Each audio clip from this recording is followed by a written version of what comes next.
The American Revolutionaries. The Men Who Made the United States. Chapter 1. The Seeds of Revolution. The seeds of the American Revolution were planted long before the first shots were fired. The relationship between the American colonies and Great Britain had always been complicated, marked by a growing sense of colonial autonomy. However, over time, this sense of independence began to evolve into a more defined desire for self-governance. The early years of the 18th century saw the British government exercise more control over its colonies, but it wasn't until the mid-1700s that the tension truly began to build.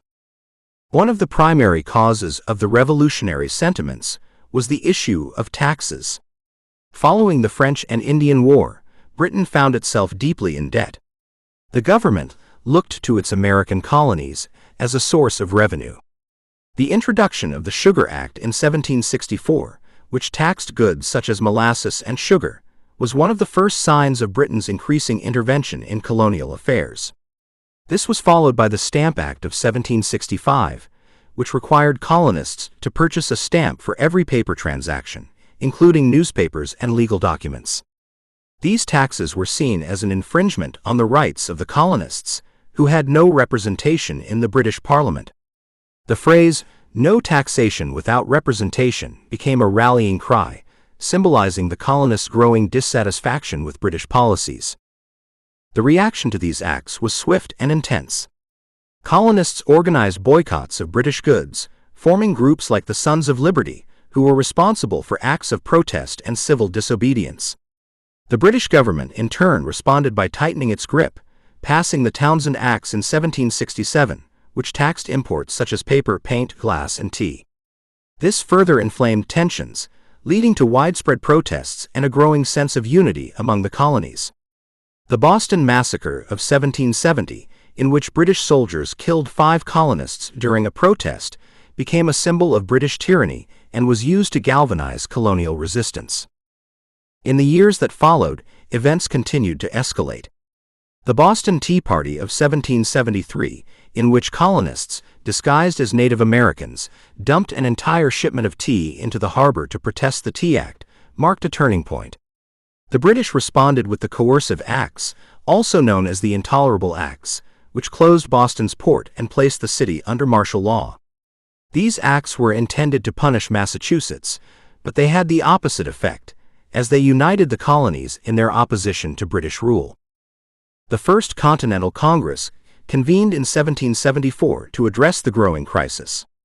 Delegates from 12 of the 13 colonies gathered in Philadelphia to discuss a unified response to the British actions. Although they initially sought to restore peace with Britain, their petition for the repeal of the Coercive Acts was rejected, and they soon found themselves on the brink of open rebellion. The groundwork for revolution was being laid, and as tensions continued to rise, the colonies prepared for what would become the American Revolutionary War. In the years leading up to the Revolution, the colonies' grievances were not solely about taxes or specific policies. They were about a broader sense of identity. The colonists began to see themselves as distinct from their British counterparts, with different economic, social, and political realities.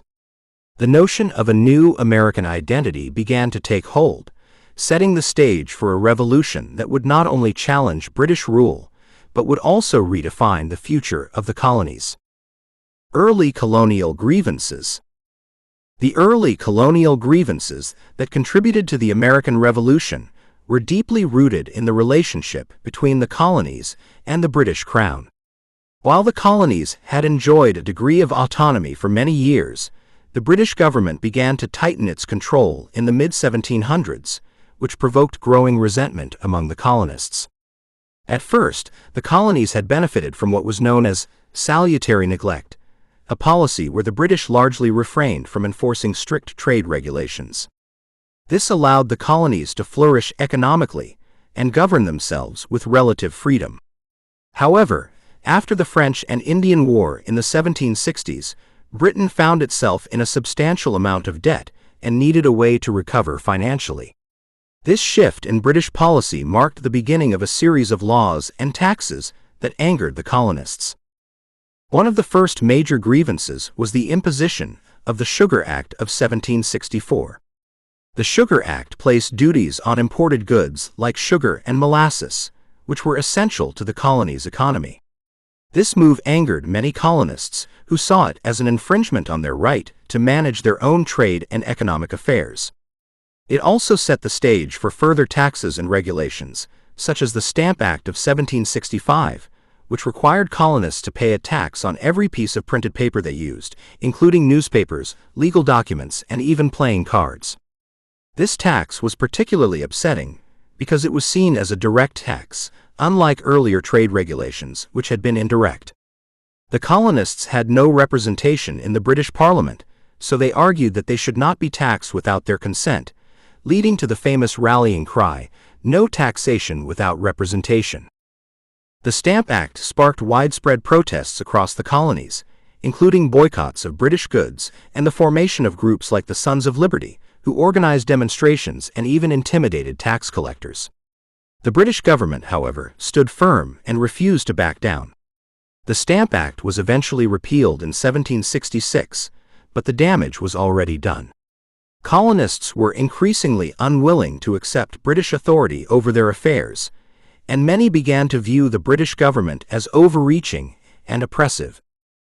Following the repeal of the Stamp Act, the British government passed the Townshend Acts in 1767, which placed duties on imported goods such as paper, tea, glass, and lead. While the taxes were relatively low, the colonists saw them as another attempt by Britain to assert its control over them. The Townshend Acts also allowed for the use of writs of assistance, which gave British officials the authority to search colonial homes and businesses for smuggled goods.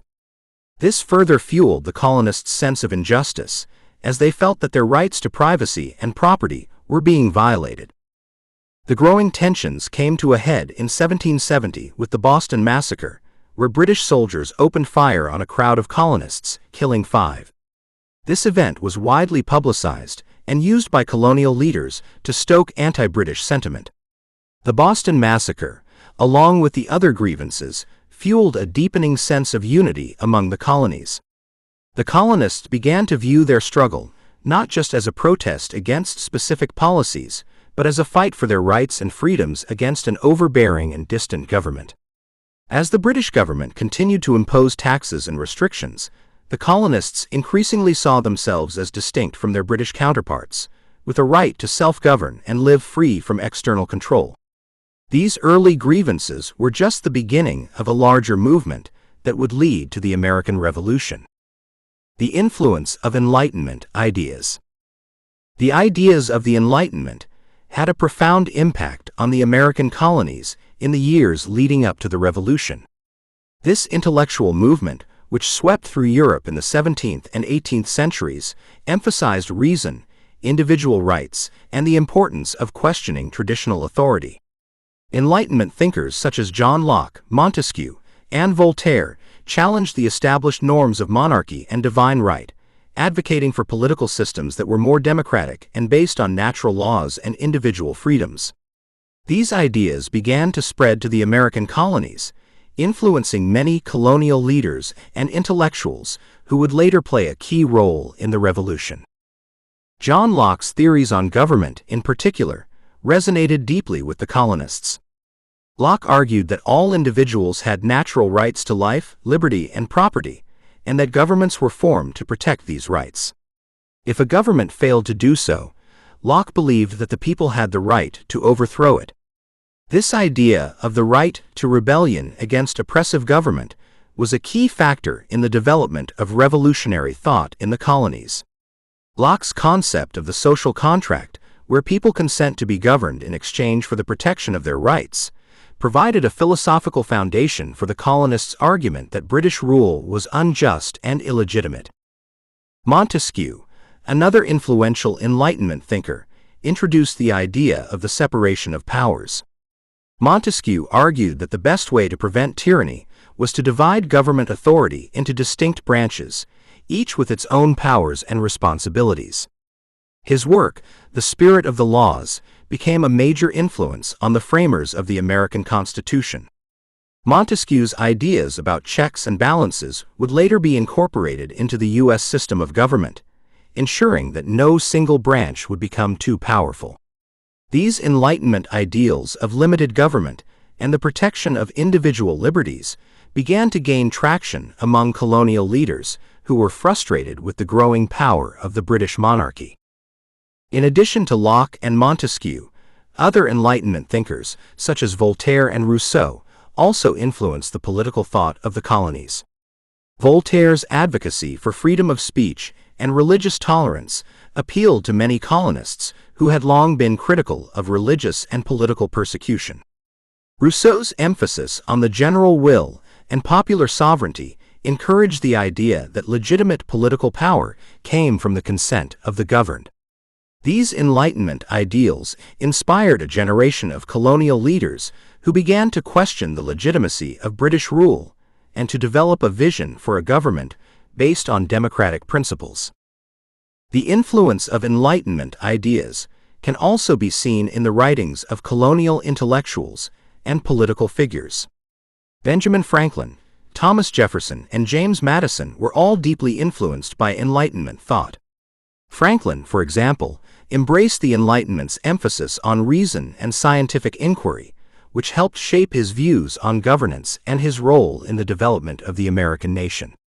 Jefferson, heavily influenced by Locke's theories, drew upon Enlightenment principles when drafting the Declaration of Independence, arguing that the colonists had the right to break away from Britain in order to protect their natural rights. As these Enlightenment ideas spread throughout the colonies, they provided the intellectual justification for resistance to British authority. The colonists, inspired by the writings of Locke, Montesquieu, and others, began to see themselves as heirs to the ideas of the Enlightenment, believing they were entitled to a government that respected their rights and allowed for greater self-governance. This intellectual shift played a crucial role in the development of revolutionary sentiment and laid the foundation for the American Revolution. The first sparks of rebellion. The first sparks of rebellion in the American colonies ignited in the years following the end of the French and Indian War, as tensions between the colonists and the British government began to rise. The British, burdened with heavy debt from the war, turned to the colonies as a source of revenue, leading to a series of taxes and laws that deeply angered the colonists. This marked the beginning of a new phase in colonial history, one where resistance to British authority began to take root, eventually leading to open rebellion. The first significant sign of unrest came with the passage of the Stamp Act in 1765. This law required colonists to pay a tax on all printed materials, including newspapers, legal documents, and playing cards. For many colonists, this was the final straw.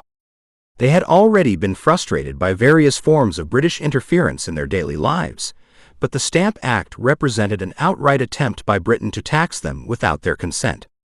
Since the colonies had no representation in the British Parliament, the colonists viewed this as a violation of their rights. The idea of no taxation without representation became the rallying cry of the protest movement. In response to the Stamp Act, colonists organized boycotts of British goods, and groups like the Sons of Liberty, led by figures such as Samuel Adams, sprang up to organize protests and intimidate British officials. The anger was widespread, with protests erupting in cities and towns throughout the colonies. The British government initially stood firm, but the intensity of the protests and the economic impact of the boycotts led to the repeal of the Stamp Act in 1766. While the repeal was seen as a victory for the colonists, it was also clear that the relationship between the colonies and Britain had changed permanently. However, the end of the Stamp Act did not mark the end of colonial unrest. In 1767, the British government passed the Townshend Acts, which imposed duties on imported goods such as tea, glass, and paper. The colonists saw this as another attempt to impose taxes without their consent, and once again resistance grew. This time, the resistance was more organized and widespread, with colonial assemblies passing resolutions condemning the acts and calling for more protests. In cities like Boston, protests intensified, and the British response became more forceful. British troops were stationed in Boston to maintain order, but their presence only heightened tensions. In 1770, the tensions boiled over in what became known as the Boston Massacre. British soldiers, stationed in Boston to enforce order, opened fire on a crowd of colonists, killing 5. The event was widely publicized by colonial leaders, including Paul Revere and Samuel Adams, and became a powerful symbol of British tyranny. In the wake of the Boston Massacre, many colonists began to see the British government as an enemy, rather than a distant authority. The incident fueled the growing sense of injustice and the belief that only through resistance could the colonies protect their rights. The Boston Massacre and the subsequent events made it clear that the colonists were no longer willing to passively accept British rule.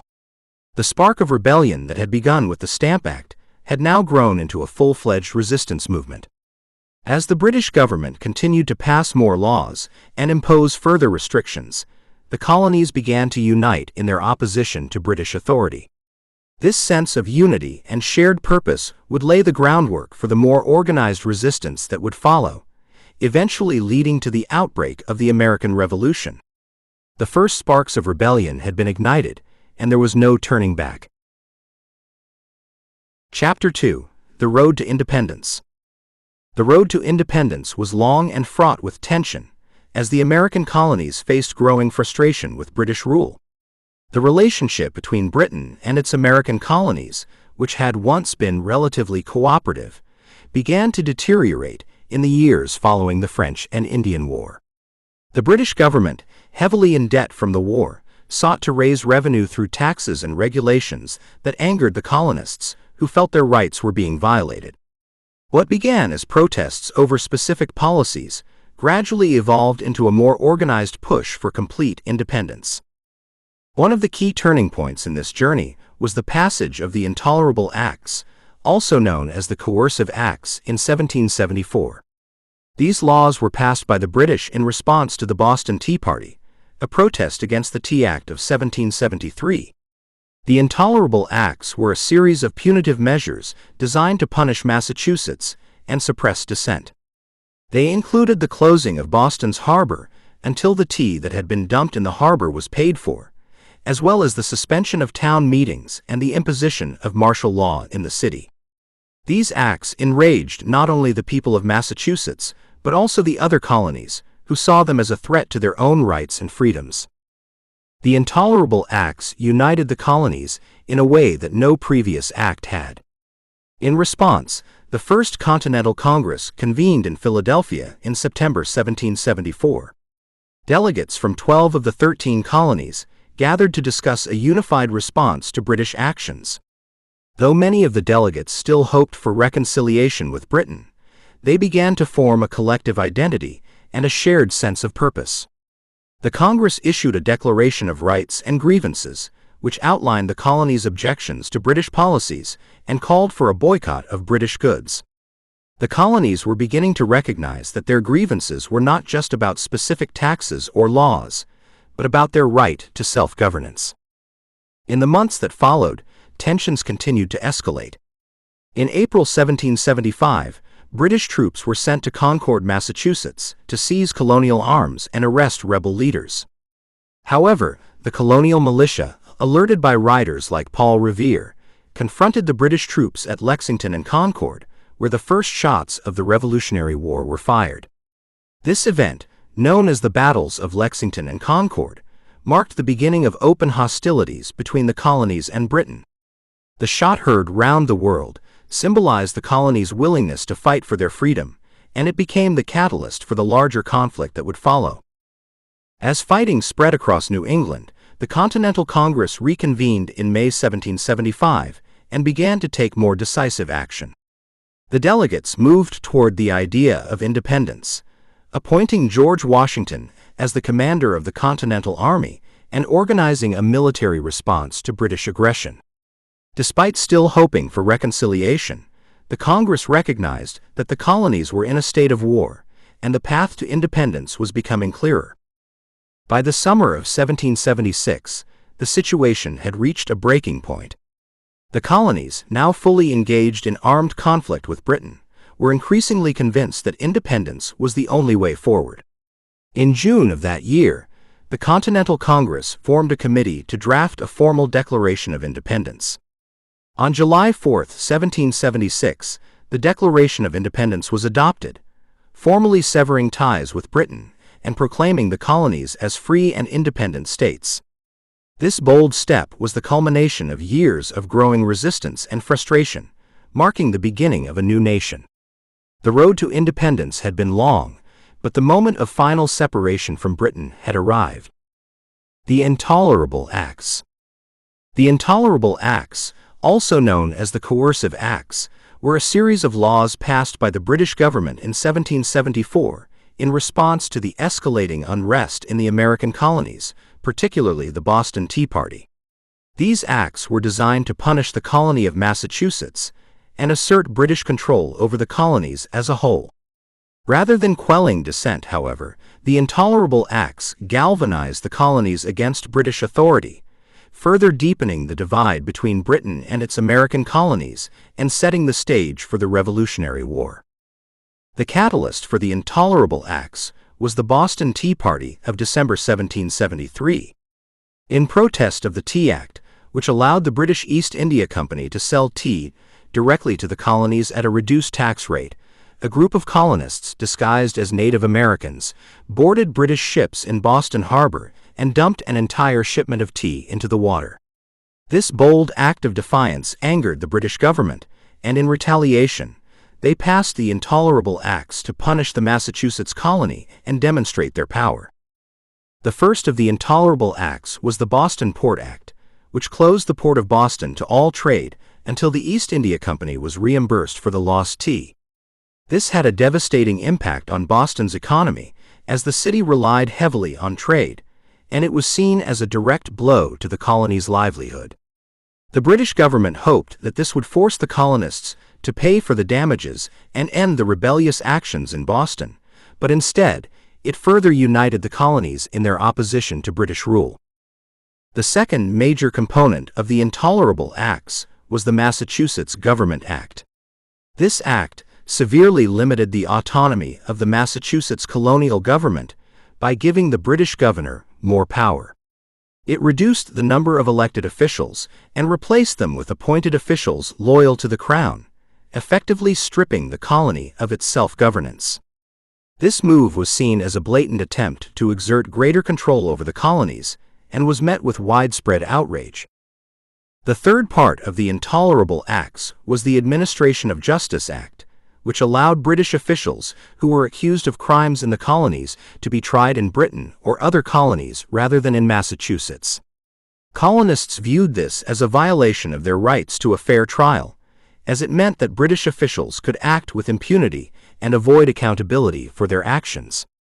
This was seen as yet another example of British overreach and disregard for the rights of the colonists.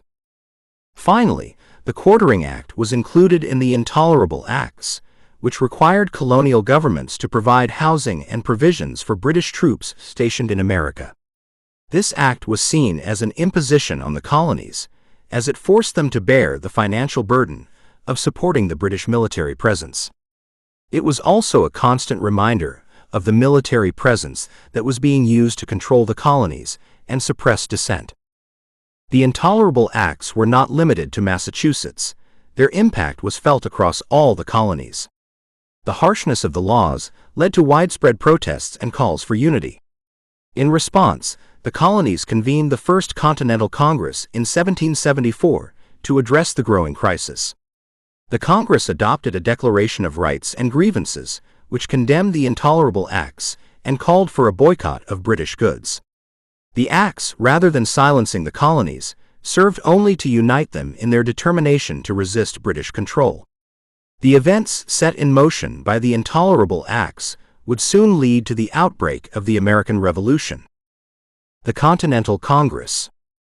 The Continental Congress was a crucial institution in the early years of the American Revolution, providing the colonies with a unified voice and leadership as tensions with Britain escalated. The need for such an assembly became apparent in the wake of the Intolerable Acts, which were designed to punish the colonies, particularly Massachusetts, for their defiance. In response to the increasing authoritarian actions of the British government, the First Continental Congress convened in 1774 to address the mounting crisis and to organize a coordinated resistance. The First Continental Congress was called in Philadelphia, gathering representatives from 12 of the 13 colonies. Georgia, which was dealing with its own internal issues, did not send delegates. The purpose of the Congress was to determine how the colonies would respond to the growing tyranny of the British government, particularly the intolerable acts which had been passed to punish Massachusetts for the Boston Tea Party. The delegates were a mix of political leaders, many of whom were already familiar with the concerns of their colonies, and they came together with the hope of reaching a peaceful resolution with Britain. Upon meeting, the Congress quickly adopted a Declaration of Rights, stating that the colonies had the right to govern themselves, levy taxes, and conduct trade as they saw fit. The delegates also agreed to a boycott of British goods, aiming to economically pressure Britain into repealing the intolerable acts. While the goal was still reconciliation with Britain, the colonists were becoming increasingly unwilling to accept British interference in their daily lives and governance. The Congress also organized the creation of a Continental Association, which would enforce the boycott of British goods. This was a significant step toward colonial unity, as it helped to coordinate the actions of different colonies in a unified resistance effort. By the time the First Continental Congress adjourned, the groundwork had been laid for further collective action, though no one at the time anticipated the full scale of the revolution that would follow. As tensions between the colonies and Britain continued to rise, the Second Continental Congress convened in 1775, shortly after the battles of Lexington and Concord, where the first shots of the Revolutionary War were fired. The events at Lexington and Concord made it clear that the conflict between the colonies and Britain had escalated into an armed struggle. The Second Continental Congress took a more radical step, recognizing that war with Britain was imminent. The delegates appointed George Washington as the commander-in-chief of the Continental Army, signaling their commitment to the conflict and their desire for military leadership to coordinate the colonial defense. In addition to military leadership, the Second Continental Congress also took steps toward formalizing the colonies' break from Britain. In 1776, after more than a year of fighting, the Congress officially adopted the Declaration of Independence, severing all ties with Britain. This marked a dramatic shift in the colonies' political landscape, as they moved from seeking redress of grievances to declaring full independence. The Continental Congress played a vital role in organizing and uniting the colonies in their fight for independence. It served as the central government during the Revolutionary War, overseeing military strategy, diplomacy, and the creation of foundational documents such as the Declaration of Independence. The leadership provided by the Continental Congress, especially during the early years of the war, helped guide the colonies toward victory and the eventual establishment of the United States. The decisions made during these meetings laid the foundation for the nation's independence and its future system of government. The Battle for Unity. The battle for unity was one of the most significant challenges faced by the American colonies as they moved toward independence. While many colonists were growing increasingly dissatisfied with British rule, the colonies themselves were deeply divided, both politically and geographically. These divisions made it difficult to create a unified front, and the struggle for unity would play a central role in the lead-up to the American Revolution. The path to a unified rebellion against Britain was neither easy nor guaranteed, but it was essential for the colonies to overcome their differences if they were to succeed in their fight for independence. One of the primary sources of division was the diverse political and economic interests of the colonies. The northern colonies, with their thriving trade and industrial economies, often had different concerns and priorities from the southern colonies, which were heavily dependent on agriculture and slavery. These differing interests led to contrasting views on issues such as taxes, representation, and economic policies. In addition, The colonies were not accustomed to working together as a unified group, having developed independently under different charters and forms of governance. This lack of cooperation made it difficult for the colonies to agree on common objectives and strategies for resisting British policies. The British response to colonial grievances only served to heighten these divisions. While some colonists were still hopeful for reconciliation with Britain, many others saw British policies as oppressive and unacceptable. The passage of the Intolerable Acts in 1774, which targeted Massachusetts in particular, sparked outrage throughout the colonies, but it also brought them together in a shared sense of injustice. The First Continental Congress, convened in response to these acts, represented a crucial first step toward unity. Delegates from 12 of the 13 colonies gathered in Philadelphia to discuss how they could respond to British tyranny. Although they were still divided on many issues, the Congress took the important step of agreeing to a boycott of British goods, which helped to create a sense of common purpose. Despite these efforts, unity remained elusive. The southern colonies, in particular, were more hesitant to take strong action against Britain, as many of their elites maintained close ties to the British Crown and feared the loss of their economic privileges. The question of whether to pursue full independence or to seek a more modest reconciliation with Britain also remained a point of contention. Some colonies, such as New York and Pennsylvania, were more moderate in their approach, hoping to find a peaceful resolution. In contrast, colonies like Massachusetts and Virginia were more radical in their resistance and increasingly inclined toward rebellion. The battle for unity became even more pronounced after the outbreak of hostilities in 1775, following the battles of Lexington and Concord. As the Revolutionary War progressed, it became clear that the colonies would need to coordinate their military efforts, share resources, and present a united front if they were to stand a chance against the might of the British Empire.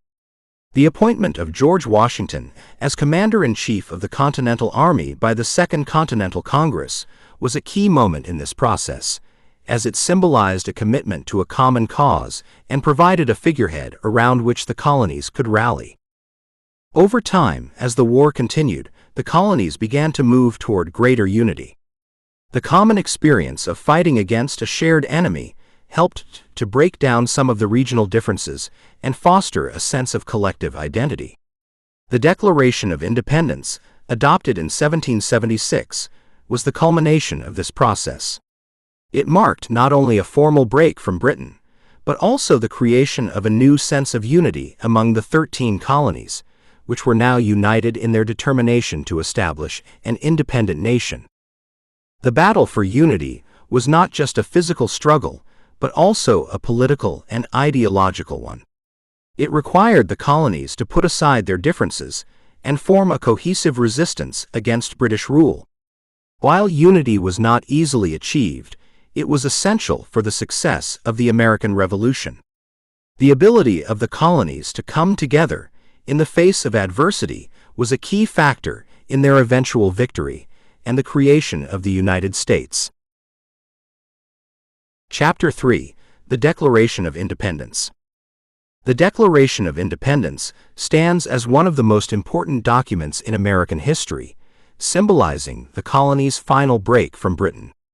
By 1776, the conflict between the American colonies and Britain had escalated beyond the possibility of reconciliation. Despite efforts to resolve grievances through petitions and diplomatic means, the British government had refused to address the colonies' concerns.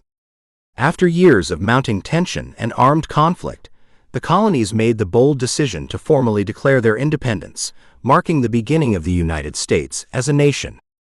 The idea of independence had been growing for years. The colonists had long resisted British policies they saw as unjust, such as the taxes imposed by the Stamp Act and the Townshend Acts, but the passage of the Intolerable Acts in 1774 pushed many colonists to the breaking point. The Continental Congress, which had already organized resistance to British rule, became increasingly radical in its approach. As the Revolutionary War intensified, it became clear that independence was the only viable option for the colonies if they were to avoid being crushed by British military power. In June 1776, the Continental Congress formed a committee to draft a formal Declaration of Independence. The committee selected Thomas Jefferson to write the document, as he was known for his eloquent writing and strong beliefs in individual liberty. Jefferson's task was to articulate the reasons why the colonies were justified in their decision to sever ties with Britain. The result was a powerful and eloquent statement of the colonies' grievances against the British Crown, as well as a declaration of the colonies' natural rights to self-governance.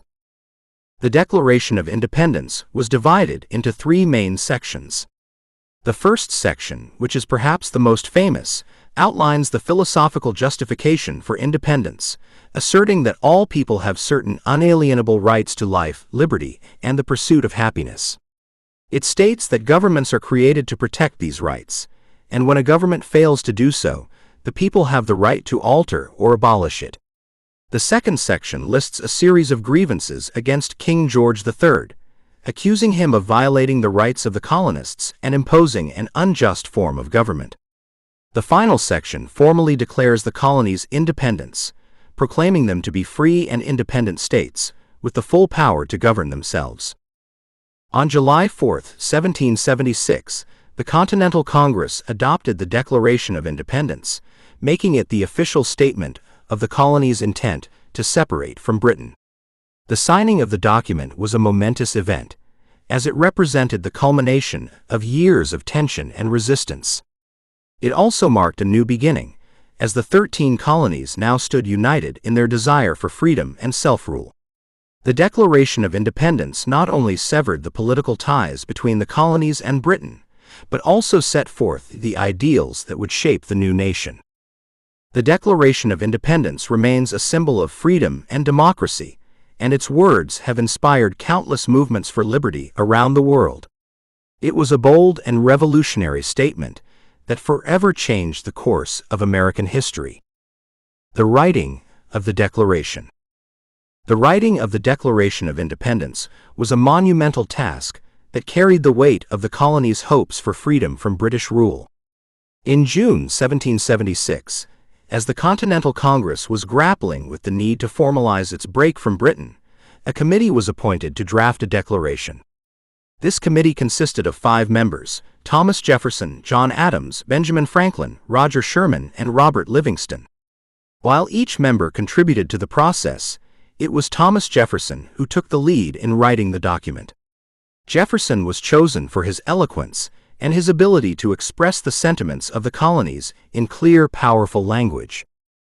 Jefferson worked quickly, drafting the first version of the Declaration in just a few days.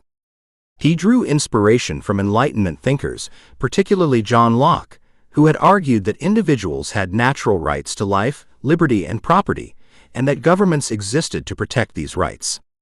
Jefferson's draft began by articulating these philosophical principles, asserting that all men are created equal and are endowed with unalienable rights, including life, liberty, and the pursuit of happiness.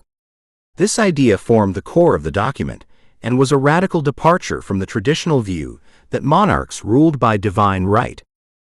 The second part of the Declaration focused on the specific grievances that the colonists had against King George III. These grievances were intended to justify the colonies' decision to break away from Britain. Jefferson detailed how the king had imposed taxes without consent, dissolved colonial legislatures, and maintained a standing army in the colonies without their approval. He also accused the king of obstructing justice and interfering with the colonies' ability to self-govern. This list of wrongs was intended to demonstrate that the king had violated the social contract, leaving the colonies with no choice but to seek independence. Once Jefferson completed the draft, it was presented to the full committee for review. The document was edited and revised, with some of Jefferson's language softened or removed to appease the more conservative members of the Congress. For example, a passage criticizing the slave trade was removed, as it would have alienated the southern colonies, where slavery was deeply entrenched. The final version of the Declaration was presented to the Continental Congress on June 28, 1776. After a few more revisions, it was approved and adopted on July 4, 1776. The signing of the Declaration marked a pivotal moment in American history. It was not only a formal statement of independence, but also a declaration of the colony's commitment to a new set of principles, one based on the ideas of individual liberty and self-governance. The writing of the Declaration of Independence was a reflection of the spirit of the time, as the colonies sought to break free from what they viewed as oppressive rule and establish a new nation based on the ideals of freedom and equality. The significance of the document. The Declaration of Independence holds immense significance in American history, serving not only as a declaration of political separation from Britain, but also as a foundational statement of the ideals that would shape the United States. Adopted on July 4, 1776, the document marked the official end of colonial ties to Britain and the birth of a new nation. Its importance extends far beyond the act of breaking away from British rule. It expressed a commitment to the principles of liberty, equality, and self-determination that would define the American experiment. The most immediate significance of the Declaration was its role in uniting the 13 colonies in their fight for independence. While many of the colonies had already been engaged in military conflict with Britain, the Declaration provided a formal and unified stance against British tyranny.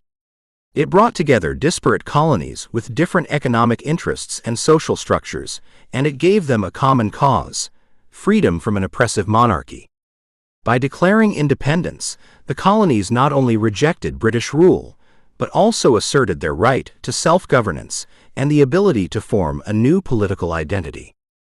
The Declaration's philosophical principles were equally revolutionary. At its core, it introduced the radical notion that all people are endowed with certain unalienable rights, including life, liberty, and the pursuit of happiness. These ideas, rooted in the Enlightenment and inspired by thinkers like John Locke, challenged the prevailing notion that rulers derived their authority from divine right. The idea that governments exist to protect the natural rights of individuals, and that people have the right to alter or abolish unjust governments, was groundbreaking. It laid the moral and intellectual foundation for the new American government, and later served as an inspiration for other nations and movements seeking to break free from tyranny. The Declaration also held deep significance for the relationship between the government and the governed.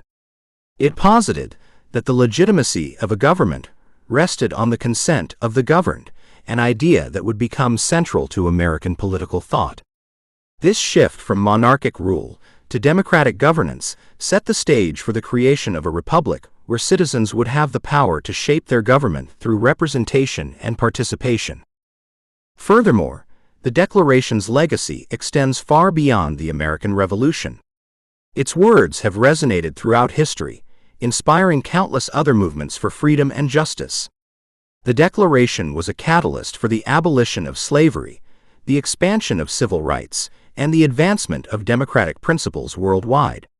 Its influence can be seen in various declarations and constitutions that followed, including the French Declaration of the Rights of Man and Citizen, and it continues to serve as a symbol of the pursuit of liberty and equality.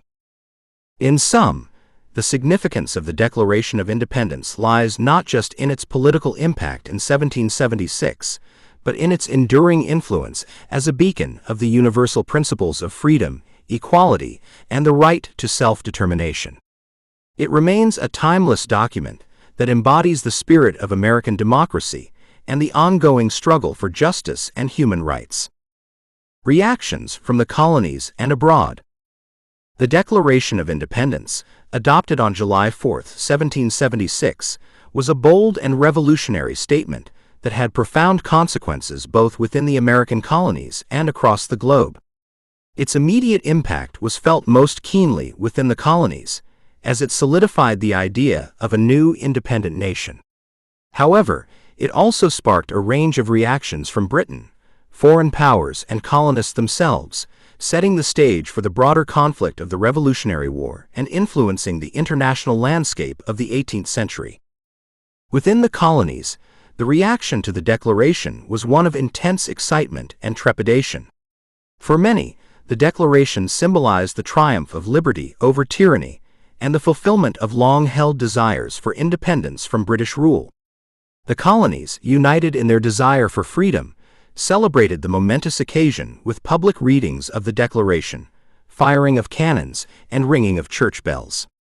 In some areas, particularly those in New England, the adoption of the Declaration was greeted with widespread enthusiasm, with many seeing it as the culmination of years of resistance to British policies.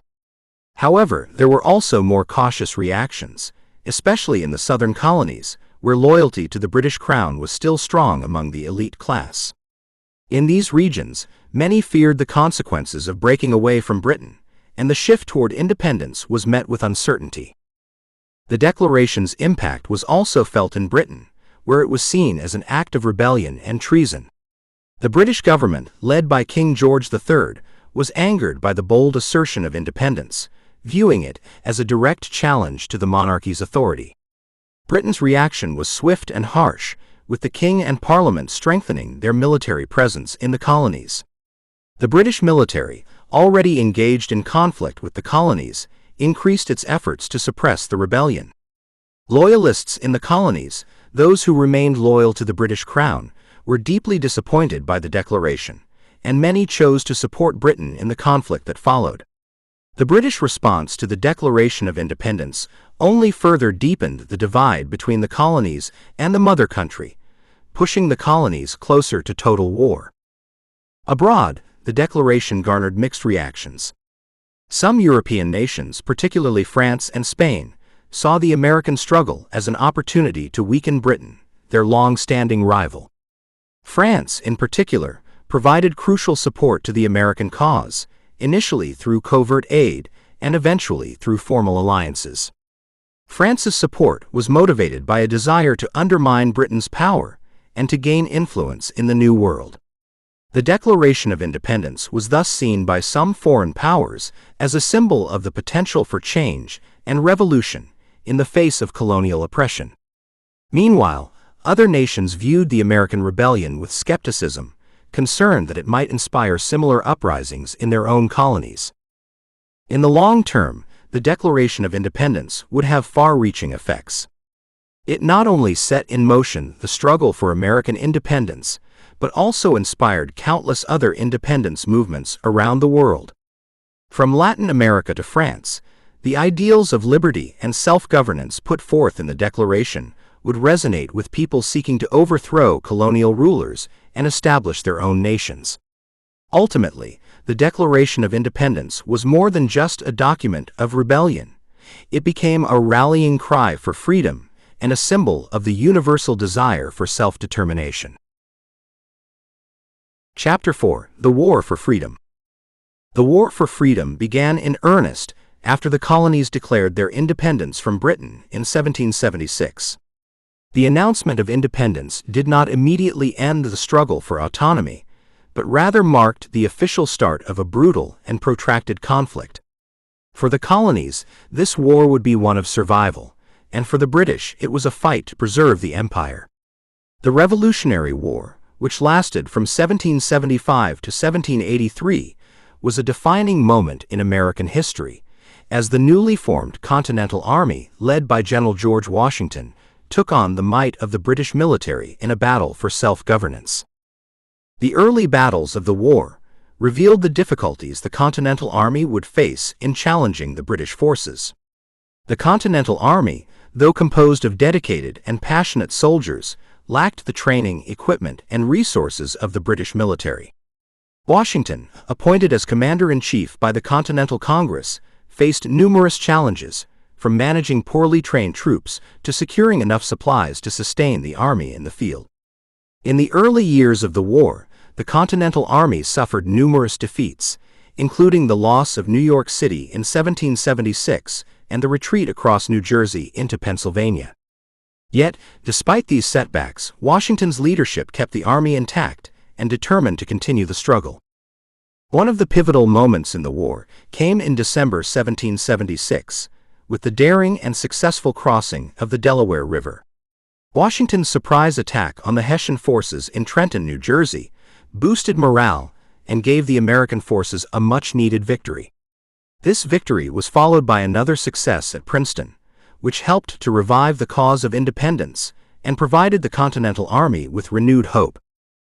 However, the tide of war did not truly begin to turn until the Battle of Saratoga in 1777. This crucial victory over the British forces marked a turning point in the war, as it convinced France to formally ally with the American colonies. France's involvement provided the Continental Army with much-needed supplies, troops, and naval support, which were essential in balancing the scales against the British. The French alliance was a significant factor in the eventual success of the American cause, as it helped to stretch British resources thin and create a two-front war for Britain. The war continued for several years, with key battles such as the Siege of Yorktown in 1781, where British General Cornwallis was forced to surrender. This defeat, coupled with growing discontent in Britain over the cost of the war, led to peace negotiations. In 1783, the Treaty of Paris was signed, formally ending the war and recognizing American independence. The war for freedom was not only a military struggle, but also a test of resolve. The resilience of the American people, their commitment to the ideals of liberty, and their ability to forge alliances played a crucial role in securing victory. Despite the challenges they faced, the American forces under Washington's leadership were able to overcome the odds and achieve their goal of independence. The war, though costly, resulted in the birth of a new nation, setting the stage for the establishment of the United States of America. Early battles and struggles. The early battles of the Revolutionary War were marked by challenges, setbacks, and a series of struggles that tested the resolve of the American colonists. Though the colonists had declared their independence from Britain, the path to freedom would not be easy. The Continental Army, led by General George Washington, faced not only the most powerful military in the world, but also the challenges of poorly trained soldiers, inadequate supplies, and a lack of resources. The early phases of the war, from 1775 to 1776, saw the Continental Army fighting to survive against a well-equipped British force. The first major battle of the war was the Battle of Lexington and Concord in April 1775, where the conflict began in earnest. The British troops, tasked with capturing colonial arms and leaders, were met by colonial militias in the towns of Lexington and Concord. The shot heard round the world marked the beginning of open warfare between the colonies and Britain.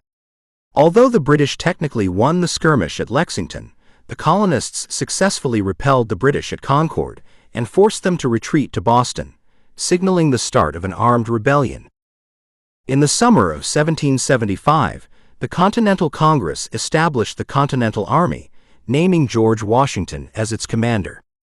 Washington faced the daunting task of turning the untrained militias into a cohesive fighting force. The Battle of Bunker Hill, fought in June 1775, was one of the first major engagements between British forces and the Continental Army. Though the British won the battle, the heavy losses they suffered proved that the Americans were capable of putting up a strong fight. This gave the colonists a sense of confidence that they could challenge British power. However, the early battles were mostly a series of retreats for the Continental Army. After the loss at Bunker Hill, Washington and his troops were pushed back by British forces in the Siege of Boston. In 1776, the British launched a campaign to seize New York City, and the Continental Army was forced to retreat across New Jersey. The British had the advantage in terms of trained troops, artillery, and naval power, and the Americans struggled to match them in conventional warfare. The British continued to take control of key cities like New York and Philadelphia, and the Continental Army was often on the defensive. Despite these early setbacks, Washington managed to keep the morale of his troops intact. In December 1776, in a daring move, he crossed the Delaware River and launched a surprise attack on the Hessian forces in Trenton, New Jersey. The victory at Trenton was a much-needed boost to the American cause and showed that the Continental Army could achieve victory, even against seemingly insurmountable odds. This success was followed by another victory at Princeton, which helped to rally the troops and renew confidence in the struggle for independence. Though the early battles were difficult and marked by many struggles, they laid the foundation for the perseverance that would characterize the American Revolution. The Continental Army, despite its early challenges, grew stronger and more experienced, and the war for independence would continue to unfold as the colonies sought to break free from British rule. Key military leaders. The success of the American Revolution was largely shaped by the leadership of several key military figures who guided the Continental Army through a long and difficult struggle. These leaders, despite facing numerous challenges, were essential in rallying their troops and securing victories that ultimately led to American independence. Among them, George Washington stands out as the most prominent figure, but there were other leaders whose contributions were also crucial in turning the tide of the war. George Washington, appointed Commander-in-Chief of the Continental Army by the Second Continental Congress, was central to the American war effort. Despite having limited military experience, Washington's leadership, determination, and ability to inspire his troops were pivotal in keeping the Continental Army intact during its early struggles. Washington's most notable achievements include his strategic retreat across New Jersey after early defeats, his successful surprise attack on the Hessians at the Battle of Trenton in 1776, and his leadership during the winter at Valley Forge, where his army endured harsh conditions but emerged stronger and more disciplined. Washington's ability to maintain unity among the colonies and his persistence in the face of adversity were key factors in the eventual success of the Revolution. Another critical figure in the Continental Army was Nathanael Greene. Known for his leadership in the Southern theater of the war, Greene took command of the Continental forces in the South in 1780. Facing a well-supplied and experienced British army under General Cornwallis, Greene's strategy of rapid maneuvers, avoiding direct confrontation, and using local militia forces to harass the British proved effective. His strategy of fighting and retreating wore down the British forces, eventually leading to their surrender at Yorktown. Greene's leadership and tactical brilliance in the South were instrumental in the eventual victory of the American forces. Horatio Gates was another important military leader, most notably in the victory at the Battle of Saratoga in 1777. This victory was a turning point in the war, as it not only boosted American morale, but also convinced France to formally ally with the United States, providing crucial support. Gates' leadership during the battle helped to secure the surrender of British General Burgoyne, which had significant diplomatic and military consequences. Though Gates' reputation suffered after his failure to prevent the British victory at Camden in 1780, his role in Saratoga remains one of the war's most pivotal moments. Other key leaders included Benedict Arnold, who initially served as a brilliant commander for the Continental Army but famously defected to the British side later in the war. Despite his betrayal, Arnold's early military successes were critical, particularly in the battles of Ticonderoga and Saratoga. His defection, however, marked a personal and symbolic turning point in the war, highlighting the internal divisions and struggles within the American forces. These military leaders, along with others like Marquis de Lafayette, who brought French support, and Daniel Morgan, whose leadership at the Battle of Cowpens was instrumental, shaped the course of the American Revolution. Their ability to adapt to the changing tides of war, their strategic thinking, and their commitment to the cause of independence were crucial in overcoming the superior British forces and securing the freedom of the United States. The role of foreign allies. The involvement of foreign allies played a critical role in the success of the American Revolution, helping to tip the scales in favor of the fledgling United States. While the Continental Army faced the formidable British military, the colonies' ability to secure alliances with foreign powers provided them with much-needed resources, manpower, and strategic support. The most significant of these allies was France, but other nations such as Spain and the Dutch Republic also offered crucial assistance that contributed to the ultimate American victory. The French alliance, formalized in 1778, was by far the most important. France had long been a rival of Britain, and the American Revolution presented an opportunity for the French to weaken the British Empire. While France had been secretly providing supplies and funding to the Continental Army since 1776, the formal alliance brought much more direct assistance. France sent troops, naval support, and financial aid to the colonies, dramatically increasing the chances of American success. The most significant military contribution came in the form of French soldiers such as Marquis de Lafayette, who joined the American cause and became one of George Washington's trusted commanders. Lafayette played a key role in several important battles, including the Siege of Yorktown, where French forces helped to blockade British escape routes and effectively sealed the fate of General Cornwallis' army. The French Navy also proved invaluable. Under the command of Admiral de Grasse, the French fleet engaged the British Navy in the Battle of the Chesapeake in 1781, preventing British reinforcements from reaching Cornwallis at Yorktown. This naval victory was a decisive factor in the British surrender, marking the end of the war in the American colonies. Additionally, France's financial support helped to keep the Continental Army operational, providing essential supplies and funds to sustain the war effort when American resources were stretched thin. Spain, while not formally allied with the United States, also supported the American cause.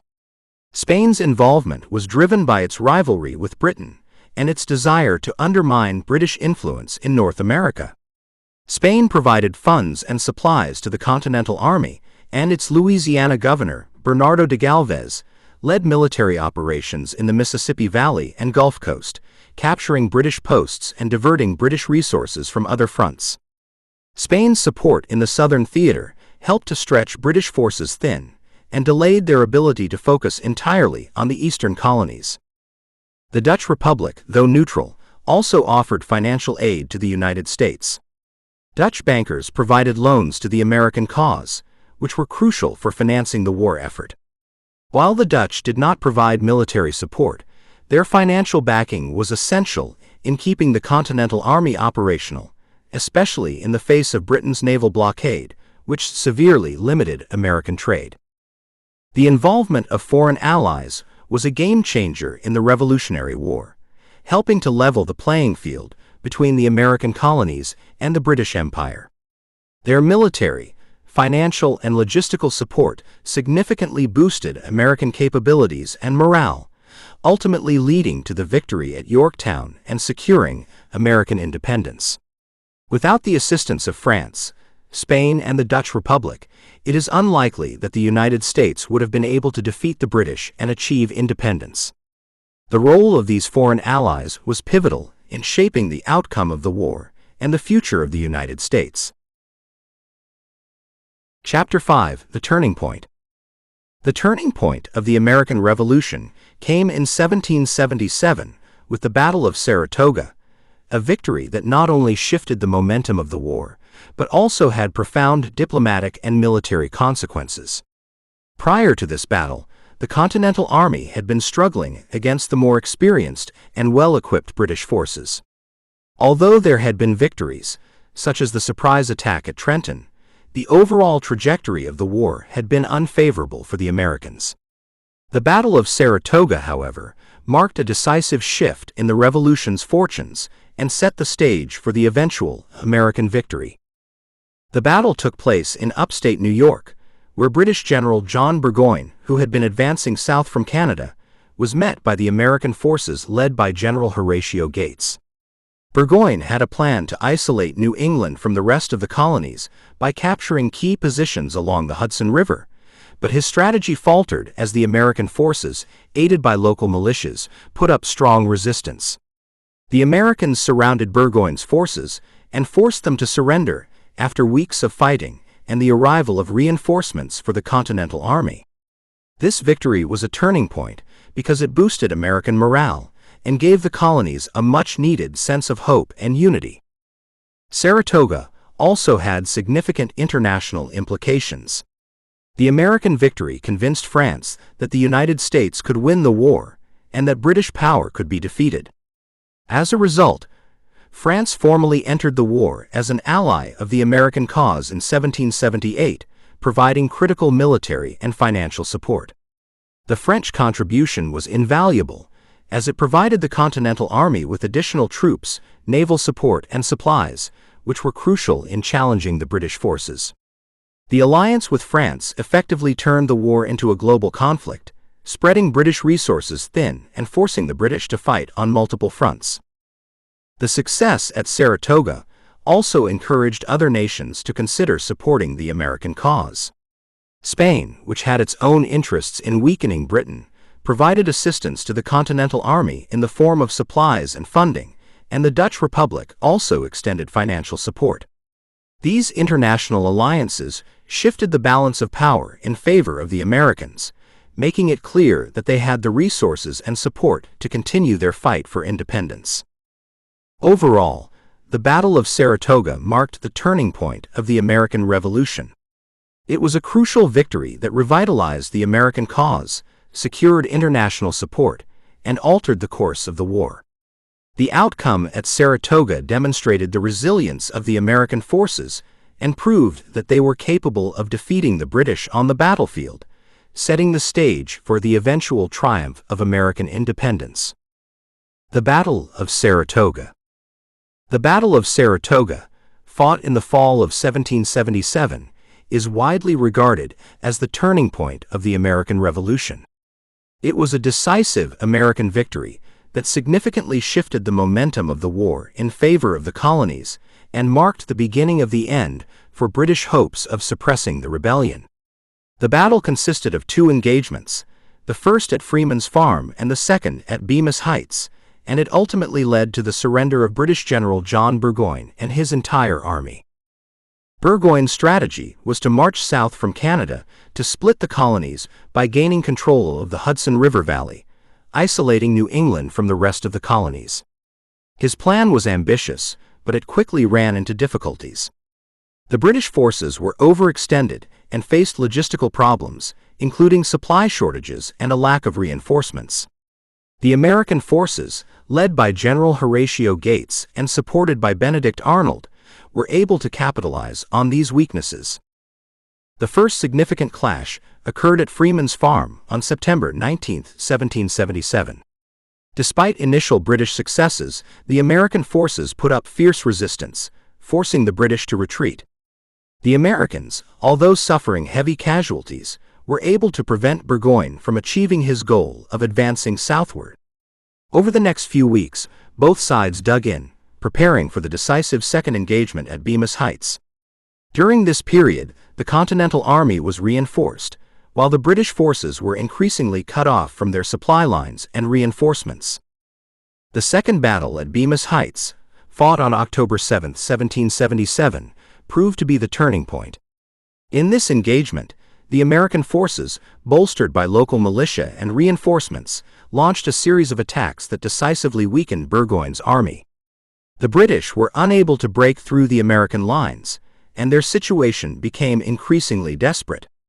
General Burgoyne, realizing that his position was untenable, was forced to surrender his army on October 17, 1777, marking one of the most significant victories for the Americans during the war.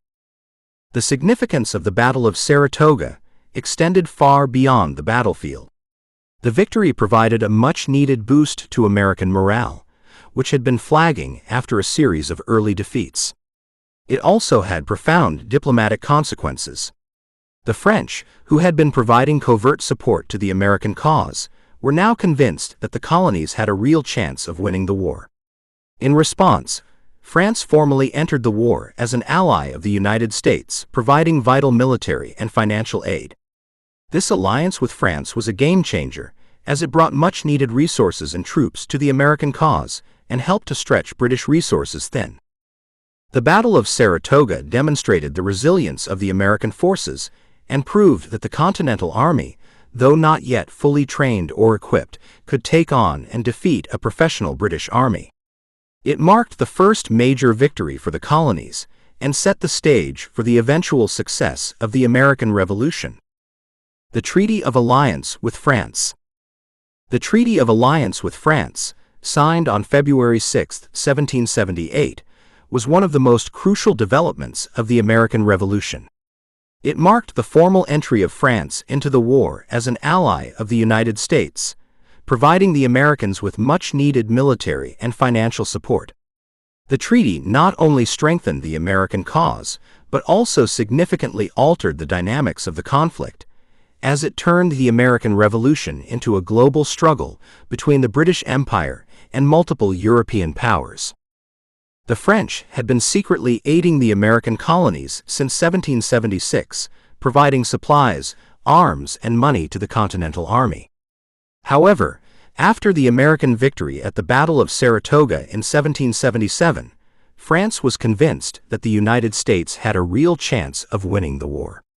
The French government, led by King Louis XVI, saw the American Revolution as an opportunity to weaken Britain, its long-standing rival. By forming an official alliance with the United States, France hoped to undermine British power and expand its own influence in the Americas. The Treaty of Alliance consisted of two main parts: a military agreement and a commitment to provide financial support. Under the terms of the treaty, France agreed to supply the American revolutionaries with troops, naval support, and resources. In return, the Americans pledged not to make peace with Britain without French consent, ensuring that the alliance remained intact throughout the conflict. The treaty also outlined that France would recognize the independence of the United States once the war was won, solidifying the goal of American sovereignty. One of the most significant aspects of the alliance was the French Navy. The French Navy provided essential support to the Continental Army, particularly in naval battles where Britain had previously dominated. The French fleet helped to challenge British control of the seas and played a key role in the victory at the Battle of Yorktown in 1781. In addition to naval support, France sent thousands of soldiers to assist the American cause. Notably, Marquis de Lafayette, a French aristocrat and military officer, became one of the most important figures in the Continental Army, offering both military expertise and invaluable political connections. The French alliance also had significant diplomatic ramifications. It provided the United States with greater legitimacy on the world stage, as France's recognition of the American cause was a major endorsement. Additionally, the alliance put pressure on Britain, which now had to fight a two-front war, one in America and one in Europe. This stretched British resources thin, and ultimately contributed to the British decision to seek peace in 1783. In conclusion, the Treaty of Alliance with France was a pivotal moment in the American Revolution. It transformed the conflict into a global war, provided essential resources to the American forces, and helped to secure American independence. Without France's support, it is unlikely that the United States would have been able to overcome the British Empire and establish itself as an independent nation. The treaty demonstrated the importance of international alliances in the struggle for freedom and independence. The winter at Valley Forge. The winter of 1777 to 1778 at Valley Forge was one of the most challenging and defining moments of the American Revolution. As General George Washington's Continental Army endured harsh conditions during the bitter winter months, it appeared that the struggle for independence could be lost. However, despite suffering through extreme cold, hunger, and disease, Valley Forge became a symbol of resilience and perseverance, ultimately shaping the Army into a more disciplined and unified force. By the time the Continental Army set up camp at Valley Forge, Washington's troops had already experienced a series of defeats, and the American cause seemed precarious. The Army was tired, underfed, and poorly equipped, and morale was low. The British, having captured Philadelphia in September 1777, were in a strong position, and Washington's army was forced to retreat to Valley Forge, a location about 20 miles away.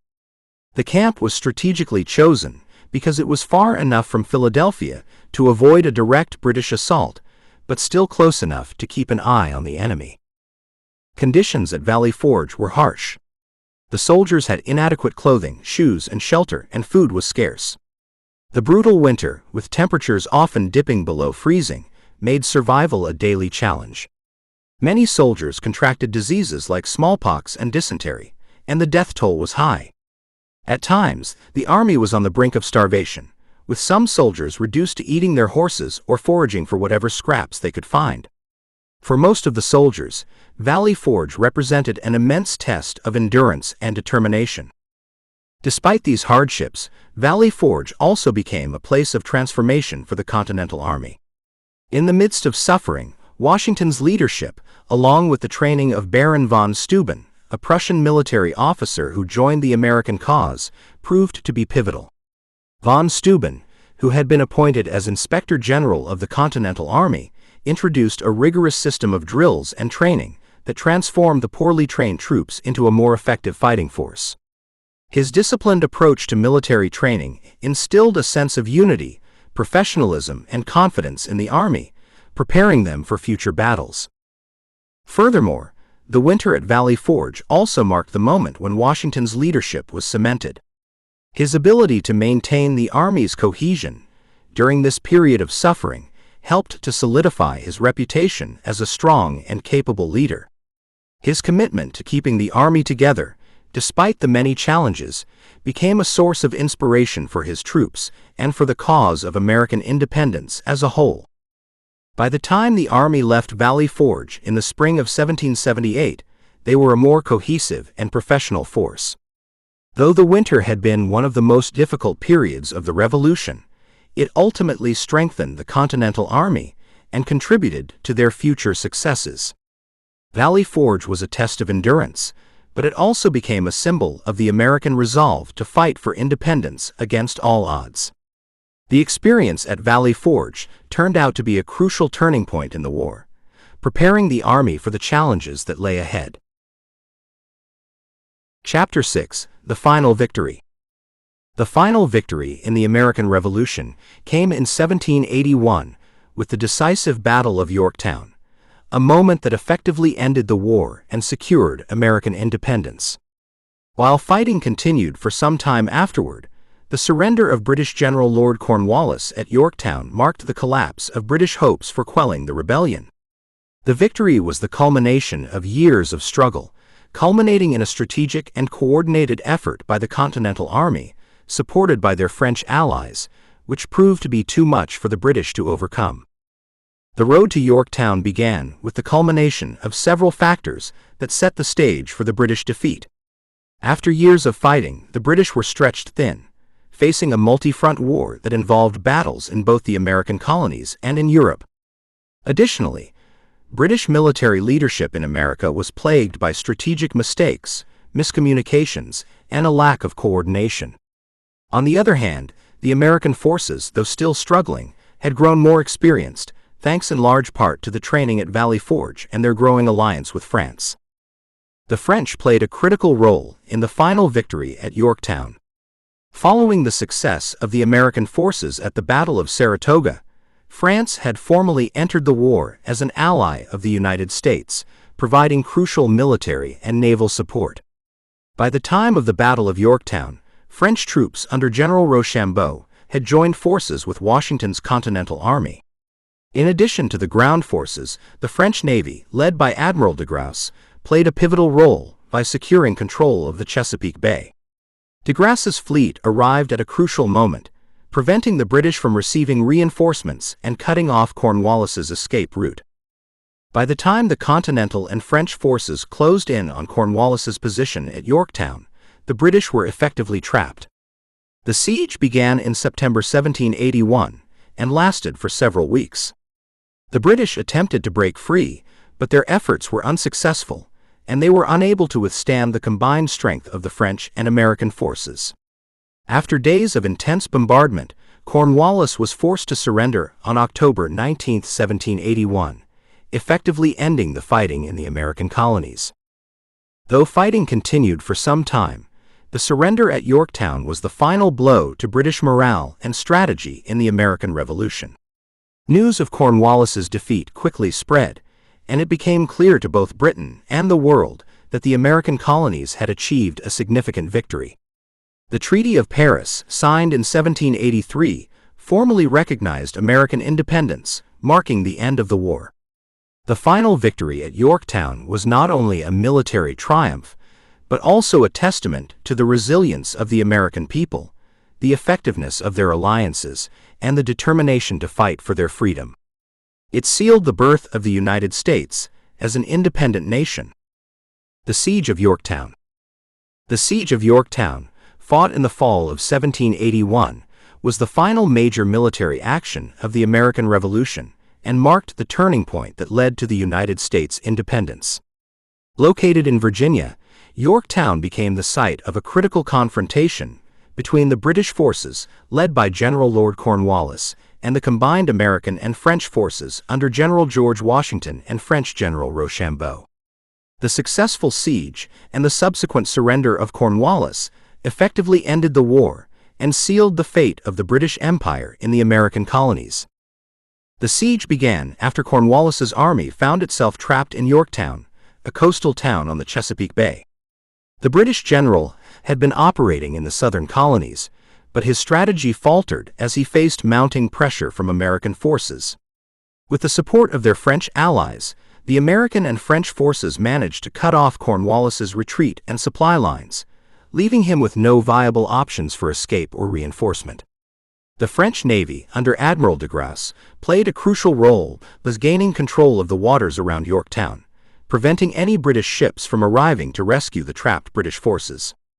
This naval blockade was instrumental in ensuring the success of the siege. As Washington and Rochambeau's armies advanced toward Yorktown, they laid siege to Cornwallis's position. The British forces were well entrenched, and Cornwallis attempted to fortify his defenses as best as he could. The Continental and French forces, however, had the advantage of superior numbers and better coordination. The siege lasted for several weeks, during which artillery bombardments from both sides intensified. The Americans and French built extensive siege works, including trenches and fortifications, to gradually tighten the noose around Cornwallis's forces. By October 17, 1781, the situation for Cornwallis had become untenable. His forces were exhausted, food and supplies were running out, and his defenses had been significantly weakened by relentless artillery fire. Cornwallis, realizing that further resistance would only lead to unnecessary casualties, sent word to Washington to open negotiations for surrender. On October 19, Cornwallis formally surrendered his army of over 7,000 men, marking a decisive victory for the American and French forces. The Siege of Yorktown was a pivotal moment in the American Revolution, as it effectively marked the end of British military efforts to suppress the rebellion in the colonies. The surrender at Yorktown crushed British morale and led to peace negotiations. It was a victory not only for the American and French forces, but also for the ideals of independence and self-governance. After years of struggle and sacrifice, the fall of Yorktown set the stage for the signing of the Treaty of Paris in 1783, which officially recognized the United States as an independent nation. The surrender of Cornwallis. The surrender of General Lord Cornwallis at the Battle of Yorktown on October 19, 1781, marked the end of major hostilities in the American Revolution and sealed the victory for the American colonies. Cornwallis, one of the British Army's most capable commanders, had been trapped by the combined forces of General George Washington's Continental Army and their French allies under General Rochambeau and Admiral de Grasse.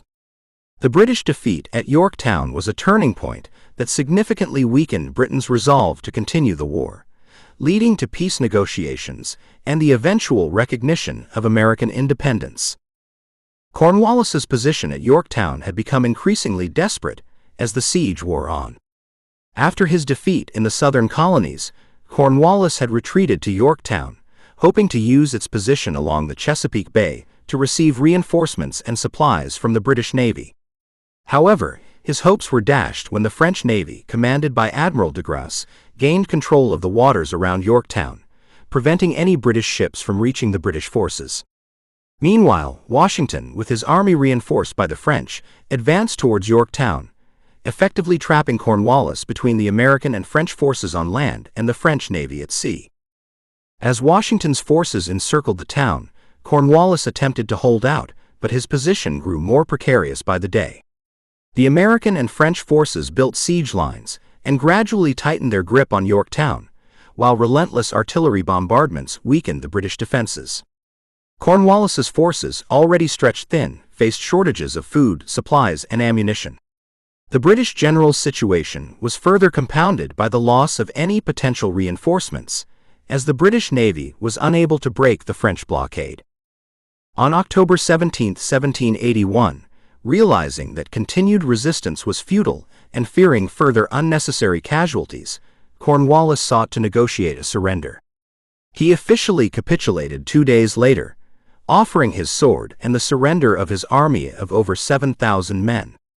The terms of the surrender were generous, allowing the British soldiers to march out with the honors of war, but the loss was a devastating blow to British morale. The surrender at Yorktown was a significant psychological and military defeat for the British. It crushed any hopes they had of quelling the rebellion, and news of Cornwallis's surrender spread quickly, signaling to Britain that victory in the colonies was no longer achievable. The American and French forces' success at Yorktown effectively ended the fighting, although the formal peace treaty, the Treaty of Paris, would not be signed until 1783. Cornwallis's surrender was not just a military defeat, it symbolized the triumph of the American cause and laid the groundwork for the birth of the United States as an independent nation. The impact of the French contribution. The French contribution to the American Revolution was crucial in securing the independence of the United States. France's involvement not only provided vital military support, but also played a key role in turning the tide of the war in favor of the American colonies. From the provision of troops and supplies to strategic naval assistance, France's support helped the Continental Army challenge the British Empire and ultimately secure victory. Without the assistance of France, it is unlikely that the United States could have achieved independence. France's support began in secret, with the French government providing money, supplies, and weapons to the American rebels. This covert assistance helped sustain the Continental Army during its early struggles, especially in the difficult winter at Valley Forge in 1777 to 1778. However, the turning point came after the American victory at the Battle of Saratoga in 1777, which convinced the French that the American cause had a real chance of success. In response, France officially entered the war in 1778, signing a treaty of alliance with the United States that promised military and financial support. One of the most significant aspects of French involvement was the contribution of French troops and military leadership. General Marquis de Lafayette, a young French aristocrat, joined the American cause early in the war and quickly became a trusted commander in Washington's army. His leadership and his personal commitment to the American cause helped improve the morale and effectiveness of the Continental Army. Lafayette's contributions, along with those of other French officers, provided essential expertise and support to Washington's forces. Perhaps the most important military contribution was the involvement of the French Navy. In 1781, the French fleet, commanded by Admiral de Grasse, played a decisive role in the Battle of the Chesapeake. The French Navy's victory in this naval engagement prevented the British from sending reinforcements to General Cornwallis at Yorktown. The naval blockade, combined with the land siege by American and French forces, trapped Cornwallis's army and forced its surrender, effectively ending the war. The French Navy's ability to challenge British naval dominance was a game-changer, providing the Americans with a significant advantage they could not have achieved on their own. France also provided critical financial support, loaning large sums of money to the American cause. This financial assistance allowed the Continental Congress to fund the army, purchase supplies, and maintain operations. The French government's willingness to finance the revolution helped sustain the American war effort and allowed the revolutionaries to continue fighting against the far wealthier British Empire. The French contribution to the American Revolution was indispensable. France's military and financial support not only helped ensure American success on the battlefield, but also legitimized the American cause on the world stage. By turning the tide of the war and providing the resources needed to secure victory, France played a pivotal role in the birth of the United States as an independent nation. Chapter 7: The Birth of a New Nation. The conclusion of the American Revolution in 1783 marked the birth of a new nation, the United States of America. With the signing of the Treaty of Paris, Britain formally recognized the independence of the 13 colonies, and the former colonists now faced the immense challenge of building a new government and defining their identity as a nation. The struggle for independence had been hard-fought, and the creation of a new republic was an uncertain and complicated task. The birth of the United States was not just a political revolution, but a social and economic transformation that would have lasting effects on the country and the world. One of the immediate tasks facing the new nation was the establishment of a stable government. The Continental Congress had served as the de facto government during the Revolution, but it was clear that a more structured and permanent form of governance was needed. The Articles of Confederation, adopted in 1781, was the first attempt at creating a governing framework. However, it proved to be weak and ineffective, primarily because it gave too much power to the individual states and lacked a strong central government. The Articles could not address key issues such as taxation, trade, and defense, and it became evident that a new constitution would be required. In 1787, a constitutional convention was convened in Philadelphia, where delegates from the states gathered to draft a new framework for the government. Led by figures like George Washington, James Madison, and Benjamin Franklin, the delegates worked for months to create a document that would balance the powers of the states and the federal government. The result was the United States Constitution, which established a federal system of government with a system of checks and balances, dividing power between the executive, legislative, and judicial branches. The Constitution also provided for a Bill of Rights, ensuring the protection of individual liberties. The ratification of the Constitution in 1788 marked a significant step toward the establishment of a functioning government. The creation of the new government was not without its challenges, as debates over the role of the federal government versus state power continued. However, the new framework provided a foundation for the country to grow and evolve. The election of George Washington as the first president in 1789 solidified the leadership of the new nation, and Washington's leadership helped set the tone for the presidency and the growth of the United States. The birth of the United States was not only a political achievement, but also a social and cultural revolution. The ideals of liberty, equality, and democracy that had driven the revolution continued to shape the nation's development. The new nation faced many challenges, including issues of slavery, westward expansion, and the integration of diverse peoples into the national fabric. However, the establishment of the United States as an independent nation marked the beginning of a new chapter in world history, one that would influence the course of global events for centuries to come. The Articles of Confederation. The Articles of Confederation were the first constitution of the United States, adopted in 1781 during the final stages of the American Revolution. They were designed to provide a governing framework for the new nation while the war was still ongoing, offering a model for cooperation among the 13 colonies. The Articles represented an important step in the process of creating a new government, but they also highlighted significant weaknesses that would eventually lead to their replacement with the United States Constitution. The Articles of Confederation established a loose confederation of states, where most of the power remained with the individual states rather than the central government. The central government was comprised of a single legislative body, the Confederation Congress, with each state having one vote, regardless of its size or population. There was no executive branch, meaning that the government lacked a president or central authority figure, and there was no national judiciary to settle disputes between states. This decentralized structure was a reflection of the colonies' fear of creating a powerful central government, similar to the British monarchy they had just fought to overthrow. While the Articles provided the country with a functional framework for conducting diplomacy and managing foreign affairs, they were largely ineffective in handling domestic issues.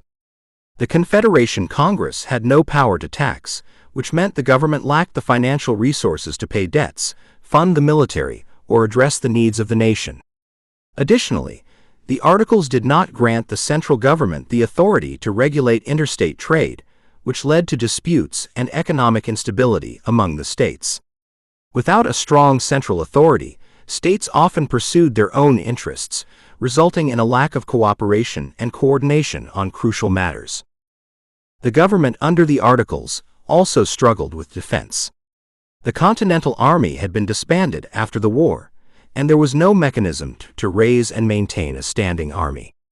When conflicts arose with foreign nations or between states, the lack of a national military force left the government vulnerable.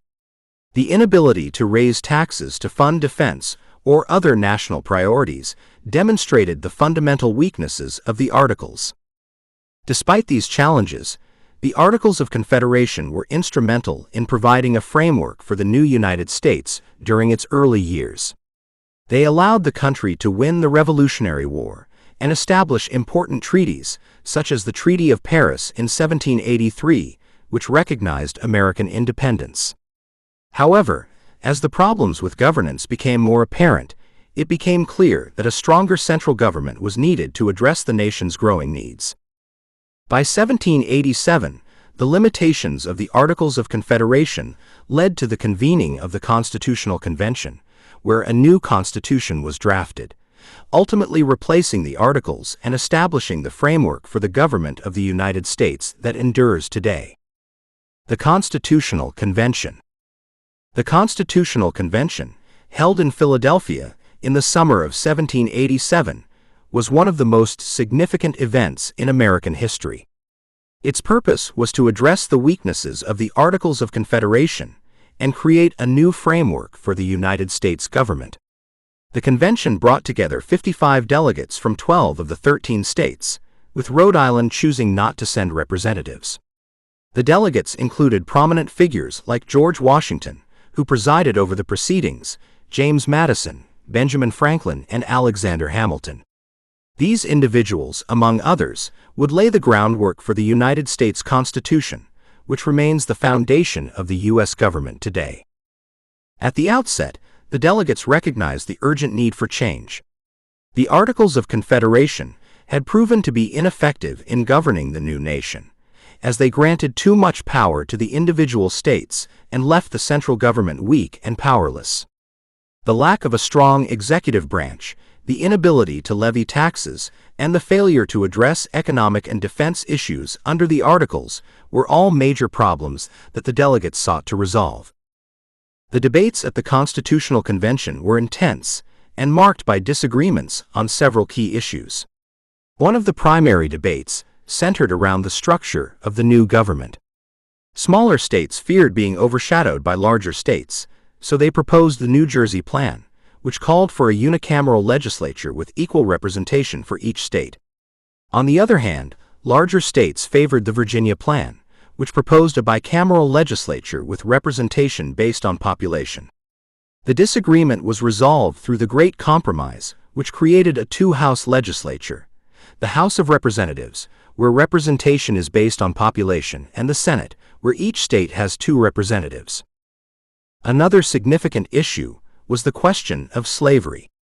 The delegates disagreed on how to count slaves for purposes of representation and taxation. The 3/5 compromise was reached, which counted each slave as 3/5 of a person when determining a state's population for representation in the House of Representatives. This compromise, though deeply controversial, allowed the delegates to move forward with the drafting of the Constitution. After months of deliberation, the delegates produced the final document, which established a federal system of government with 3 branches: executive, legislative, and judicial. The Constitution provided for a strong central government, but also included checks and balances to prevent any one branch from becoming too powerful. The document was signed on September 17, 1787, and sent to the states for ratification. The Constitutional Convention marked the beginning of a new era in American governance. The Constitution addressed the failures of the Articles of Confederation and established a government that balanced the needs of the states with the strength of a centralized authority. The ratification of the Constitution by the states in 1788 created a more stable and enduring system, one that continues to shape the nation today.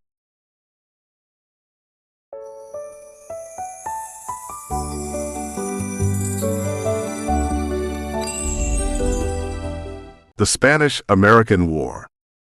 The first step into world power. Chapter 1. The Seeds of Conflict. The roots of the Spanish-American War can be traced back to the Cuban struggle for independence. For decades, Cuba had been fighting against Spanish colonial rule, seeking freedom from the oppressive Spanish government. The island's desire for independence fueled tensions between Spain and the United States, as Americans sympathized with the Cuban cause. The U.S. had long-standing economic interests in Cuba, particularly in its sugar industry, and many Americans saw Spain's harsh methods of suppression as a violation of human rights. American businessmen were deeply invested in Cuban trade, and these economic interests further complicated the situation. U.S. companies had substantial investments in Cuban sugar, tobacco, and other goods. As the Cuban rebellion grew in intensity, many Americans feared the instability would affect their businesses. These economic concerns played a major role in pushing the U.S. government to become more involved in Cuban affairs, ultimately leading to a more interventionist stance. Yellow journalism, a sensationalist style of reporting, also contributed to the escalation of tensions.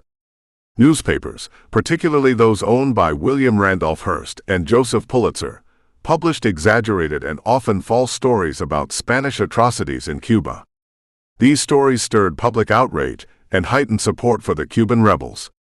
The press portrayed Spain as a brutal oppressor, pushing American sentiment toward war and making it difficult for the government to remain neutral. In addition to economic interests and media influence, the United States had a growing sense of manifest destiny. Many Americans believed it was their duty to spread democracy and civilization beyond their borders.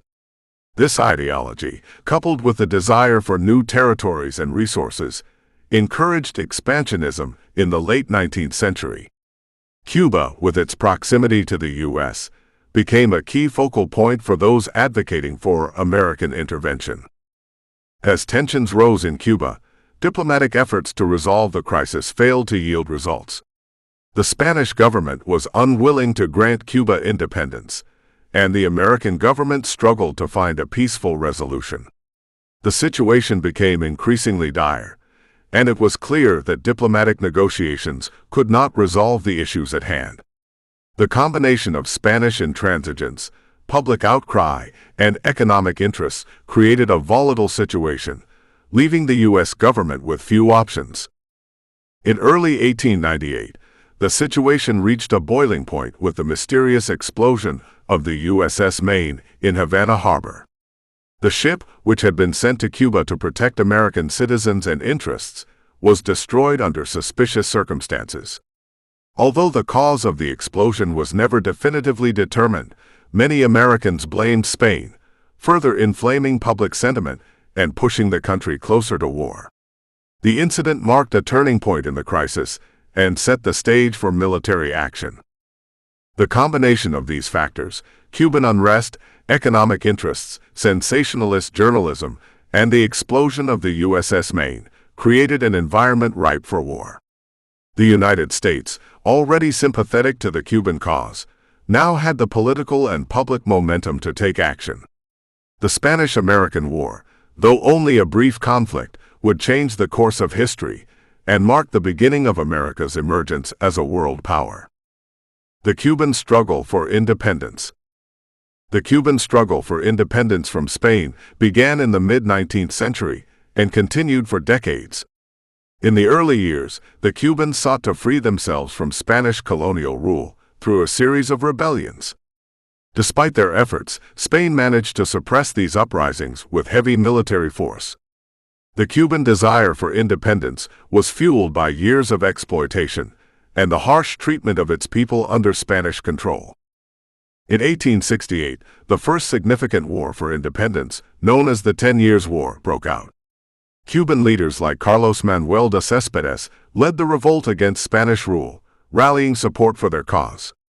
Though the rebels initially gained ground, the war ended in a stalemate in 1878, with Spain maintaining control over the island. Despite this, the struggle for independence did not end, and resentment against Spanish rule continued to simmer. The failure of the 10 Years' War set the stage for another rebellion in the 1890s, known as the War of Independence. This conflict was marked by widespread guerrilla warfare and the efforts of Cuban exiles to gather international support. The leaders of the new revolt, including José Martí, hoped to unite the Cuban population and finally secure their independence. Martí's death in battle in 1895 was a tragic moment for the movement, but his vision for a free Cuba continued to inspire those fighting for independence. Throughout the war, Cuba's rural population played a crucial role in the fight for independence. Many Cuban farmers and laborers joined the rebel forces, hoping for a better future free from Spanish oppression. The rebellion became a war of attrition, with the Spanish using brutal tactics to suppress the insurgents, including the use of concentration camps to isolate rebel fighters and their supporters. The harsh conditions in these camps led to the deaths of thousands of Cuban civilians, which further fueled anti-Spanish sentiment. In addition to the domestic conflict, Cuba's independence struggle gained international attention, particularly from the United States. Americans had long been sympathetic to the Cuban cause, especially after the U.S. had suffered losses due to the instability in Cuba. Many Americans were outraged by the brutal tactics employed by Spain and saw the rebellion as a fight for freedom against an imperial power. Public support for Cuban independence grew, particularly in the press, as sensationalist stories about Spanish atrocities spread across the U.S. Despite these international pressures, Spain was unwilling to grant Cuba independence, and the war dragged on for years. The Cuban rebels were outmatched by Spain's superior military, but they persisted in their efforts, engaging in constant skirmishes and guerrilla warfare. The Cuban population, devastated by years of fighting, grew increasingly desperate for a resolution. The situation seemed to reach a breaking point, and the U.S. began to look for ways to intervene. The Cuban struggle for independence would ultimately lead to the Spanish-American War. By the time the war began in 1898, the Cuban rebels had worn down Spain's ability to control the island. The U.S. would step in to support the Cuban cause, partly because of its sympathy for the Cuban people, but also due to its strategic interests in the Caribbean. The war would mark the end of Spanish colonial rule in Cuba and the beginning of a new chapter in the island's history. American economic interests in Cuba. American economic interests in Cuba were significant and played a major role in the lead-up to the Spanish-American War. The U.S. had long been involved in Cuba's economy, particularly in the sugar, tobacco, and mining industries. American investors owned vast amounts of land on the island and had deep ties to the Cuban economy. The growth of Cuba's sugar industry in the late 19th century made the island an important economic partner for the United States, and American businesses saw Cuba as a profitable market for their goods. By the 1890s, the U.S. had become Cuba's largest trading partner, and many Americans had substantial investments in the island. American companies had a vested interest in the success of the Cuban economy, particularly the sugar plantations that were essential to both Cuba's and the U.S.'s economies.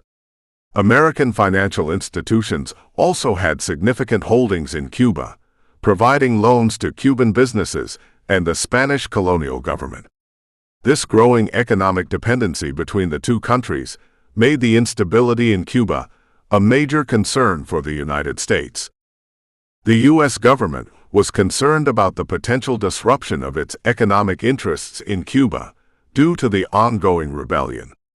The Cuban War of Independence was hurting American businesses by disrupting trade and damaging property. Many U.S. businesses relied on Cuban sugar for processing and export, and any interruption in production had a direct impact on their profits. The instability caused by the rebellion raised fears that Cuba's economy could collapse, potentially harming American financial interests on the island. The U.S. also had a strategic interest in maintaining stable access to Cuba's resources, especially its sugar exports. Sugar was one of the most profitable commodities in the global market, and Cuba's proximity to the U.S. made it an ideal trading partner. The U.S. depended on Cuban sugar to supply its own refineries, and disruptions to Cuban production would have a ripple effect on American industries.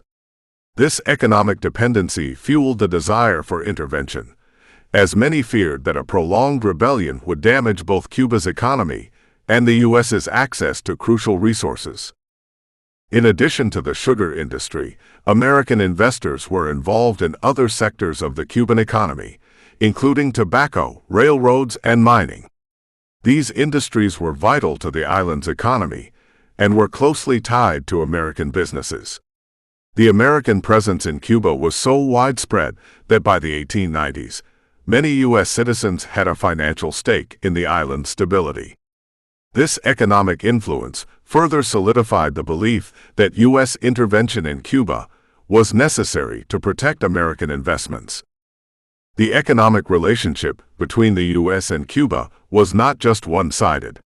Cuban producers also relied heavily on the American market for their goods. The U.S. was the primary consumer of Cuban sugar, and the island's economy was deeply integrated into the larger American economic system. As the Cuban rebellion escalated, there was increasing concern that Spain's inability to control the island would disrupt this mutually beneficial trade relationship. In the years leading up to the Spanish-American War, American businesses and investors became more vocal in their support for intervention. They saw the growing instability in Cuba as a direct threat to their economic interests and were eager for the U.S. government to take action.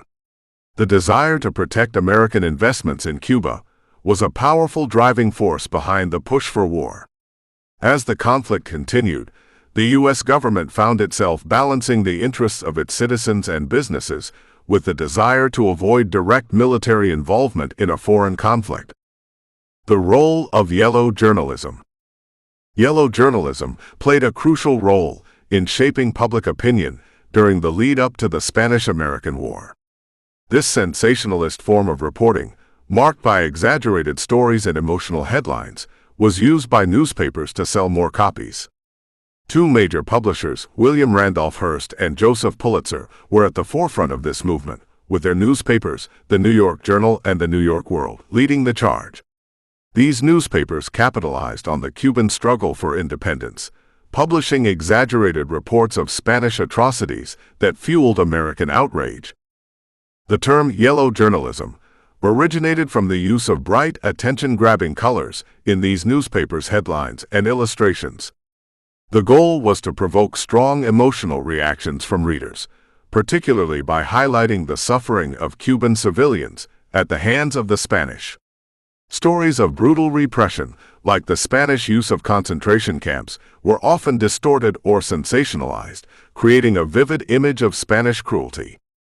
This style of reporting made it difficult for readers to discern fact from fiction, and it stoked the flames of public anger toward Spain. One of the most infamous examples of yellow journalism was the coverage of the explosion of the USS Maine. When the American battleship was destroyed in Havana Harbor in February 1898, Hearst's New York Journal ran sensational headlines that blamed Spain for the incident, despite a lack of concrete evidence. The newspaper's inflammatory coverage suggested that Spain had deliberately attacked the Maine, even though the cause of the explosion remained unclear. This type of reporting played a major role in rallying public support for war, as many Americans believed the Spanish were responsible for the disaster. Yellow journalism's influence extended beyond just reporting on Cuba. The newspapers also painted a picture of the larger conflict, presenting the Cuban rebels as heroic freedom fighters and Spain as a cruel, oppressive empire. This portrayal aligned with American ideals of liberty and democracy, making it easy for the public to rally behind the Cuban cause. The media's portrayal of the Spanish as villains helped to generate a sense of moral righteousness around the idea of U.S. intervention in Cuba, making the war seem like a just cause. The role of yellow journalism in the Spanish-American War is often seen as a major factor in pushing the U.S. toward military action. The constant barrage of sensationalist headlines kept the Cuban situation in the public eye, increasing the pressure on the U.S. government to act. Politicians were aware of the widespread public support for intervention, which had been heavily influenced by the press. As a result, the U.S. was less likely to pursue diplomatic solutions, and the call for war grew louder. The influence of yellow journalism also extended to other forms of media. In addition to the print press, artists and illustrators employed by Hearst and Pulitzer used their work to depict the Spanish as villains and the Cubans as victims. Cartoons and illustrations often featured grotesque depictions of Spanish soldiers and sympathetic images of Cuban civilians. This visual element added to the emotional appeal of the stories and further galvanized public opinion against Spain.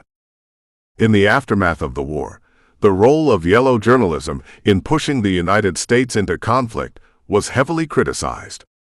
Many historians and commentators pointed out that the sensationalist reporting helped create a war hysteria that could have been avoided. Despite its negative impact, yellow journalism proved to be a highly effective tool in shaping the public's perception of the Cuban crisis and influenced the eventual outcome of the Spanish-American War. Chapter 2: Rising Tensions. By the late 1890s, tensions between the United States and Spain were escalating over the situation in Cuba. The Cuban War of Independence had dragged on for years, and the brutal methods used by the Spanish to suppress the rebellion only fueled American outrage. The U.S. government and its citizens were increasingly sympathetic toward the Cuban cause, while Spain's harsh tactics drew more criticism. The press, particularly through yellow journalism, amplified this growing discontent, painting Spain as a villain and stirring up a sense of moral obligation to intervene. In 1897, President Grover Cleveland attempted to maintain neutrality, urging both sides to negotiate a peaceful resolution. However, Spain's refusal to grant Cuba autonomy and their continued military actions only deepened the divide. The U.S. government, under increasing public pressure, began to adopt a more interventionist stance, though Cleveland remained cautious about getting involved in the conflict. Meanwhile, Spain was determined to keep its grip on Cuba, unwilling to lose one of its last colonies. The situation became even more volatile with the explosion of the USS Maine in Havana Harbor on February 15, 1898. The ship had been sent to Cuba to protect American interests and citizens during the rebellion. When it mysteriously exploded, killing over 260 American sailors, the event was widely blamed on Spain, despite no clear evidence linking Spain to the explosion. The incident served as a rallying cry for those advocating for war, with many Americans demanding action in retaliation for the loss of life. The media played a crucial role in shaping public perception following the explosion. Hearst's New York Journal and Pulitzer's New York World led the charge, publishing sensationalist stories that suggested Spain was directly responsible for the attack. These reports stoked anger across the United States, with the phrase "Remember the Maine" becoming a popular slogan calling for war. The press effectively framed the event as an act of Spanish aggression, further pushing the nation toward conflict.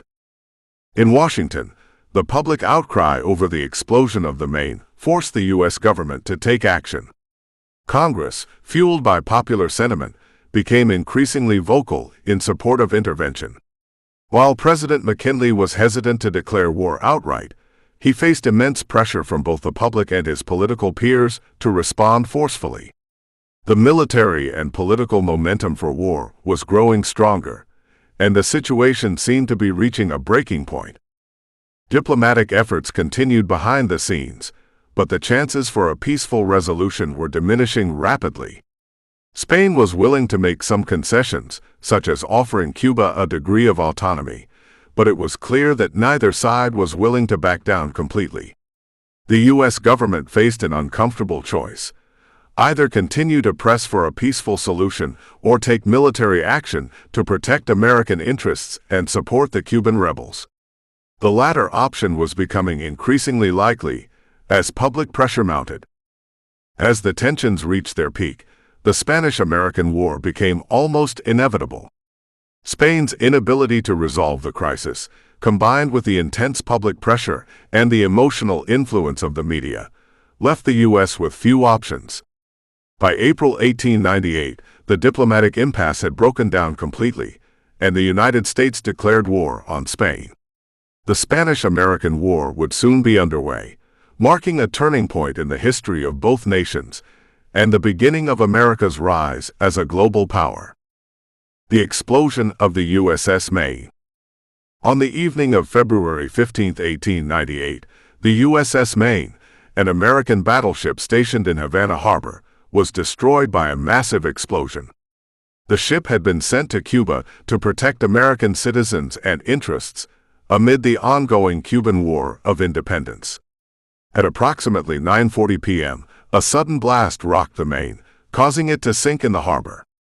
Over 260 American sailors were killed in the explosion, and the event immediately captured the attention of the American public. The cause of the explosion was unclear, but many Americans quickly blamed Spain. Though no definitive evidence was found to link Spain to the blast, the press, particularly Hearst's New York Journal, jumped to conclusions. Sensationalist headlines suggested that Spain had deliberately attacked the ship, further fueling anti-Spanish sentiment. The media's portrayal of the incident as an act of Spanish aggression inflamed public opinion and created widespread demand for military action. The explosion of the Maine became a rallying cry for those advocating for war with Spain. Newspapers across the United States adopted the slogan, "Remember the Maine," as a call to arms. The emotional impact of the tragedy, combined with the media's constant drumbeat of blame directed at Spain, made it difficult for the U.S. government to resist the pressure for military intervention. The incident amplified existing tensions and pushed the United States closer to war. In response to the explosion, the U.S. government launched an official investigation to determine the cause of the blast. The inquiry, conducted by a U.S. Naval Board of Inquiry, concluded that the explosion was caused by a mine placed outside the ship. While the report did not explicitly blame Spain, it suggested that a foreign mine might have caused the destruction. However, there was no definitive evidence to confirm this theory, and the findings left many questions unanswered. Despite the uncertainty surrounding the cause of the explosion, public opinion was already swayed. The media had successfully portrayed Spain as the culprit, and Americans were eager for retribution. The lack of a clear answer did not deter calls for war, and the demand for action continued to grow. The explosion of the Maine had become a symbol of Spanish cruelty in the eyes of many Americans, and the public pressure on the government to act was overwhelming. The Maine disaster significantly influenced President McKinley's decision-making process. Though initially reluctant to go to war, McKinley faced mounting pressure from both the public and his political peers to declare war on Spain. The explosion had galvanized the nation, and McKinley ultimately felt that military intervention was necessary to protect American interests and fulfill the public's demand for action. The incident had made war seem inevitable. In the days following the explosion, the United States moved closer to war.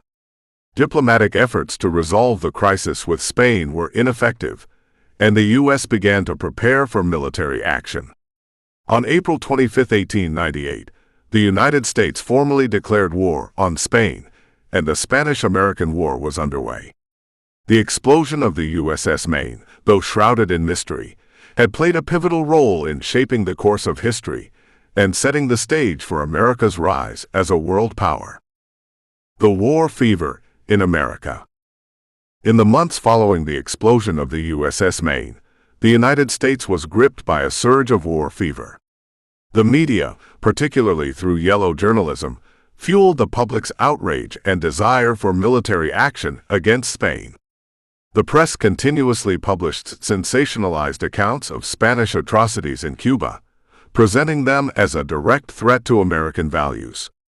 The emotional impact of the Maine disaster, combined with the aggressive media campaign, pushed the American public to demand that the U.S. take action. Public opinion was overwhelmingly in favor of war, with many Americans rallying behind the cause of Cuban independence. The emotional appeal of the situation, amplified by the press, made it difficult for the government to ignore the rising demand for military intervention.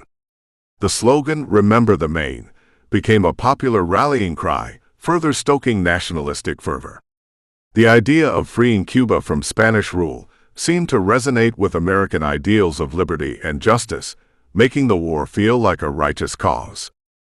Politicians, sensing the mood of the public, began to align themselves with the call for war. Even those who had initially opposed intervention found themselves under pressure to support it. The U.S. Congress, reflecting the will of the people, became increasingly vocal in its support for military action. Leaders like Senator Redfield Proctor and Speaker of the House Thomas Reed gave speeches urging the U.S. to take decisive action, while the American public's desire for revenge against Spain grew louder. As the war fever intensified, the U.S. military began to prepare for conflict. The Navy was put on high alert, and plans for a potential invasion of Cuba were drawn up. At the same time, President McKinley, who had initially been hesitant about going to war, found himself caught between public pressure and the need for a more measured response. While McKinley was aware of the dangers of war, he ultimately succumbed to the overwhelming pressure and began to push for military intervention. The Spanish-American War was also seen as an opportunity for the United States to assert itself as a global power. As tensions with Spain grew, many Americans viewed the conflict as a chance to extend American influence in the Western Hemisphere. Some saw it as an opportunity to weaken Spain, which had been in decline as a colonial power. For others, the war represented a way to fulfill the ideals of Manifest Destiny, expanding the reach of American democracy beyond its borders. The war fever also had economic motivations. American businesses and investors were deeply concerned about the ongoing conflict in Cuba, as it disrupted trade and harmed economic interests. The U.S. had significant investments in Cuban sugar, tobacco, and other industries, and the instability created by the war threatened these interests. Some Americans saw intervention as a way to protect their economic investments and ensure the continued flow of resources from Cuba to the U.S. By the spring of 1898, war fever had reached a peak, and there seemed to be little standing in the way of military intervention. The combination of media influence, public pressure, political support, and economic interests created a perfect storm for war. On April 25, 1898, the United States officially declared war on Spain, marking the beginning of the Spanish-American War. The intense war fever that had swept the nation would lead to a swift and decisive victory for the U.S., solidifying its status as a rising world power. Diplomatic failures and pressures. As tensions between the United States and Spain escalated, diplomatic efforts to resolve the conflict peacefully were increasingly strained. President McKinley, despite growing public pressure for war, initially sought to avoid direct military confrontation. He called for Spain to end the war in Cuba and grant the island greater autonomy, but Spain's response was insufficient. While Spain did offer some reforms, such as granting Cuba limited self-government, these measures were not enough to satisfy the demands of the U.S. government and its people. The diplomatic standoff was further complicated by Spain's refusal to concede control over Cuba. The Spanish government maintained that Cuba was an integral part of its empire, and rejected any suggestion of granting independence.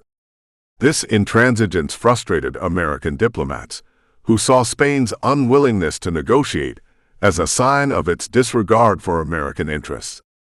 Diplomatic efforts to resolve the conflict through peaceful means began to lose momentum as both sides dug in their heels. The explosion of the USS Maine in Havana Harbor in February 1898 further damaged any hopes for a diplomatic resolution.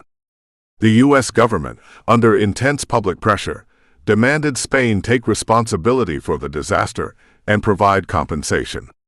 However, Spain denied any involvement in the explosion, and the lack of a clear resolution only deepened the animosity between the two nations. Diplomatic channels were essentially closed off, and the failure to reach an understanding left the United States with few options but to consider military action. Behind the scenes, there were still attempts at diplomacy, but the pressure for war was mounting.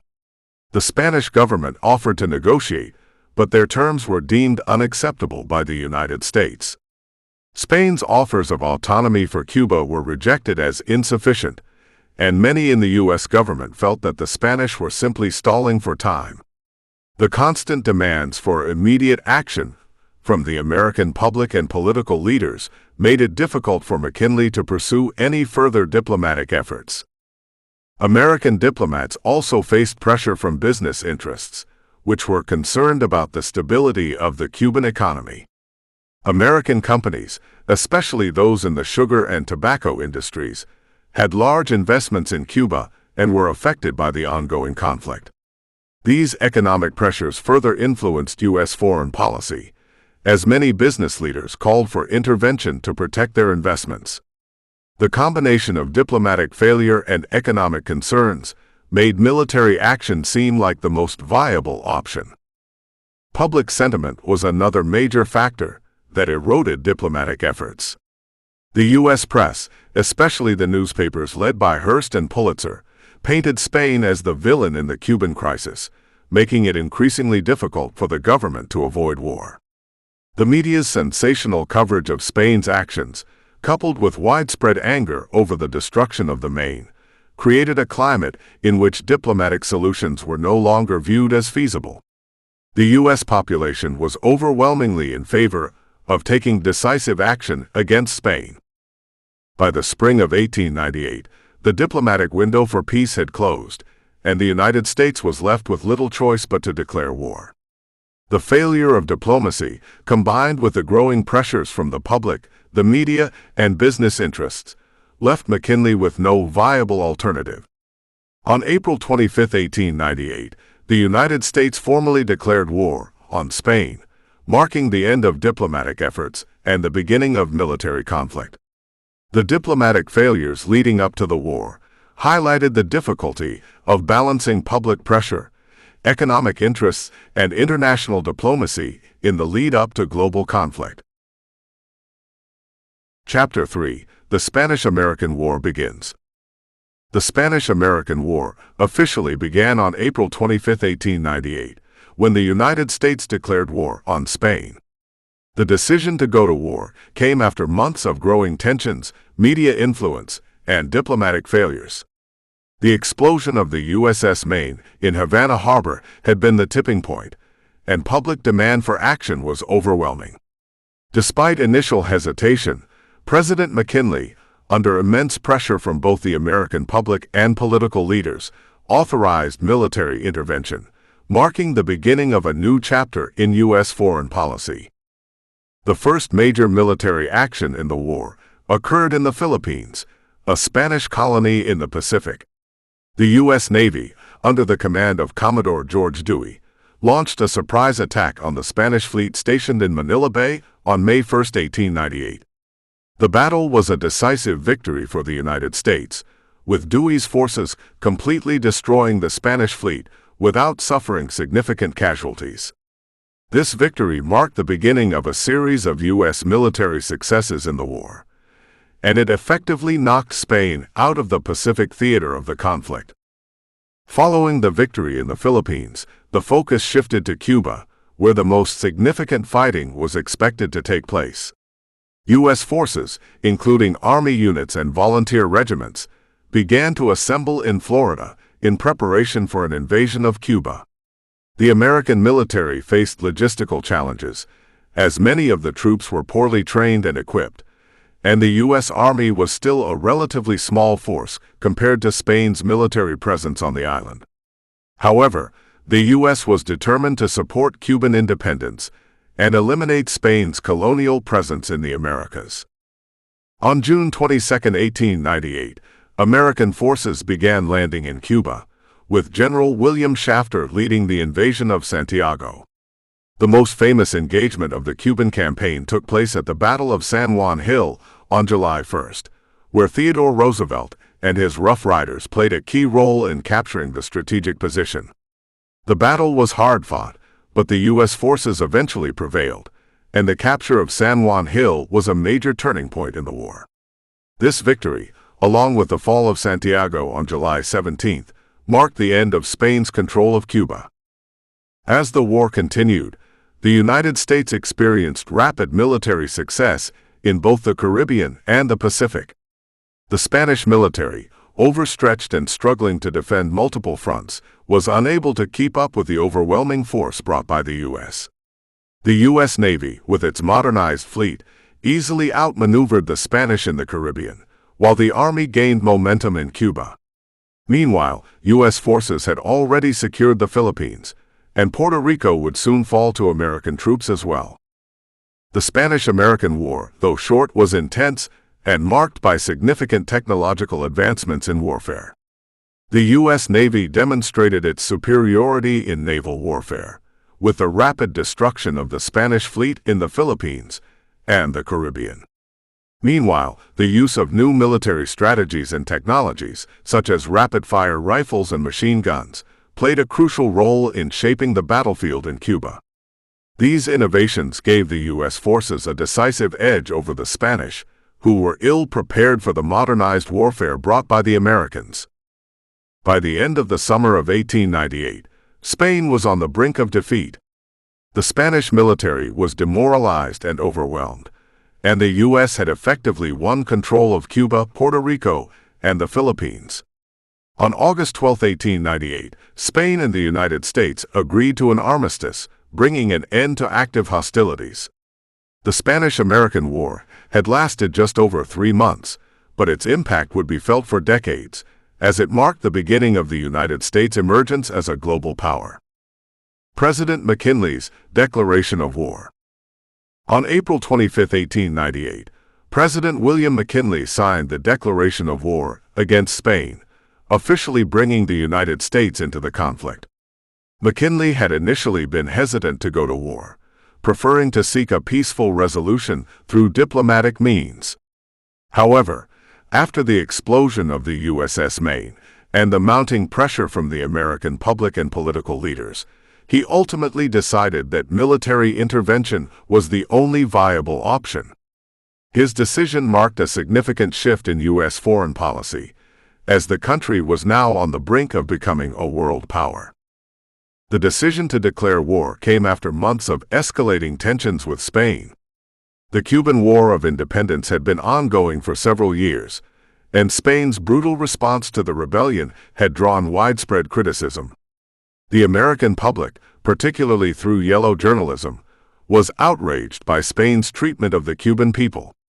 The explosion of the Maine served as a catalyst for war, as it was seen as an act of Spanish aggression, even though the cause of the explosion was still unclear.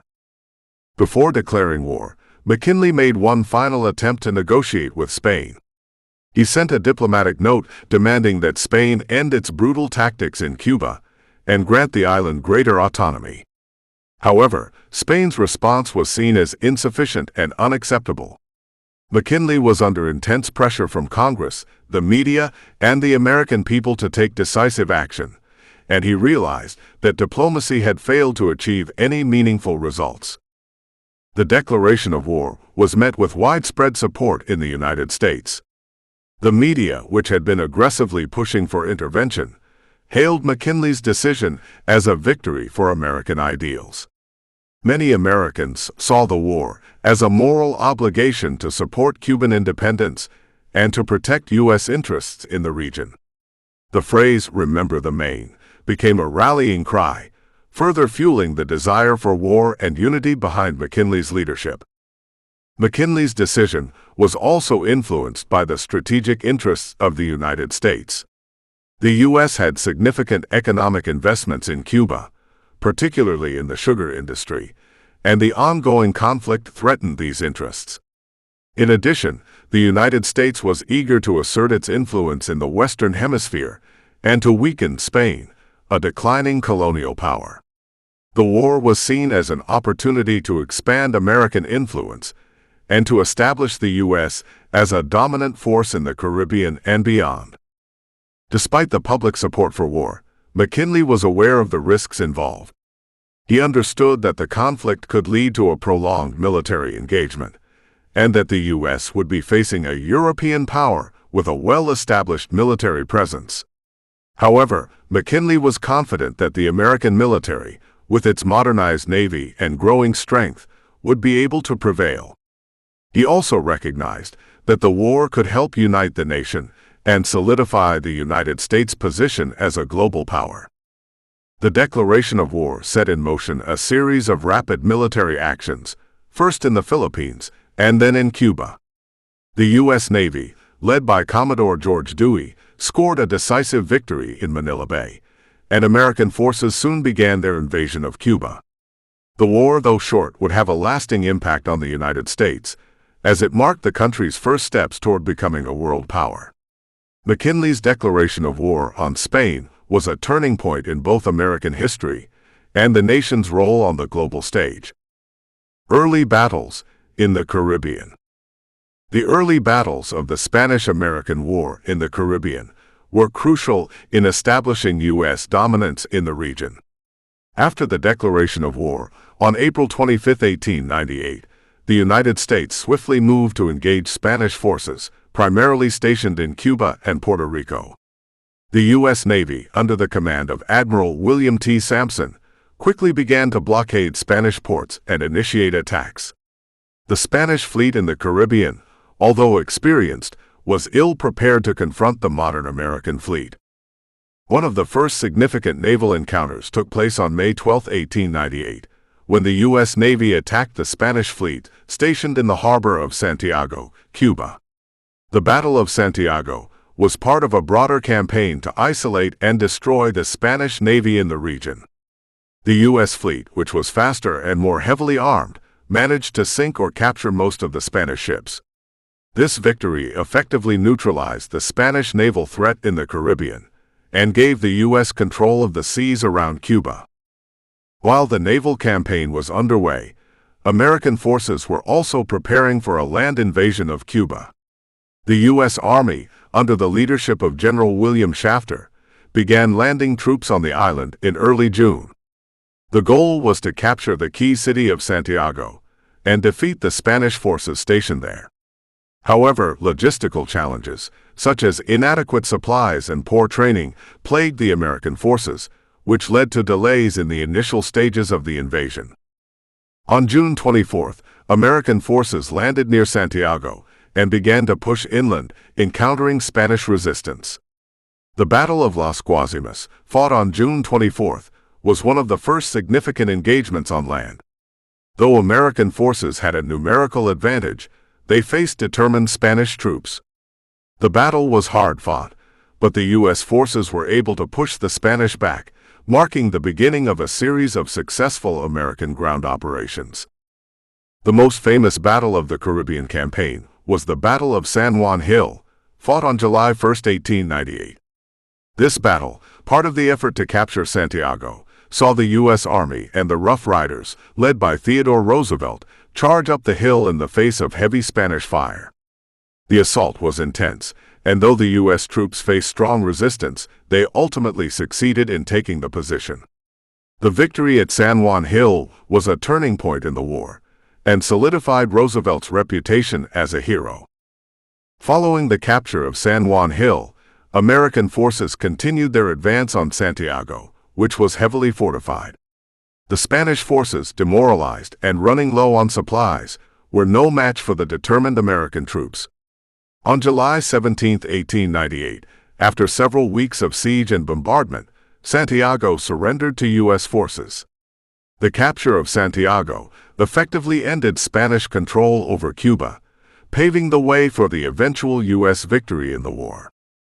In addition to the land and naval battles, the Caribbean campaign also highlighted the U.S. military's ability to coordinate complex operations across multiple fronts.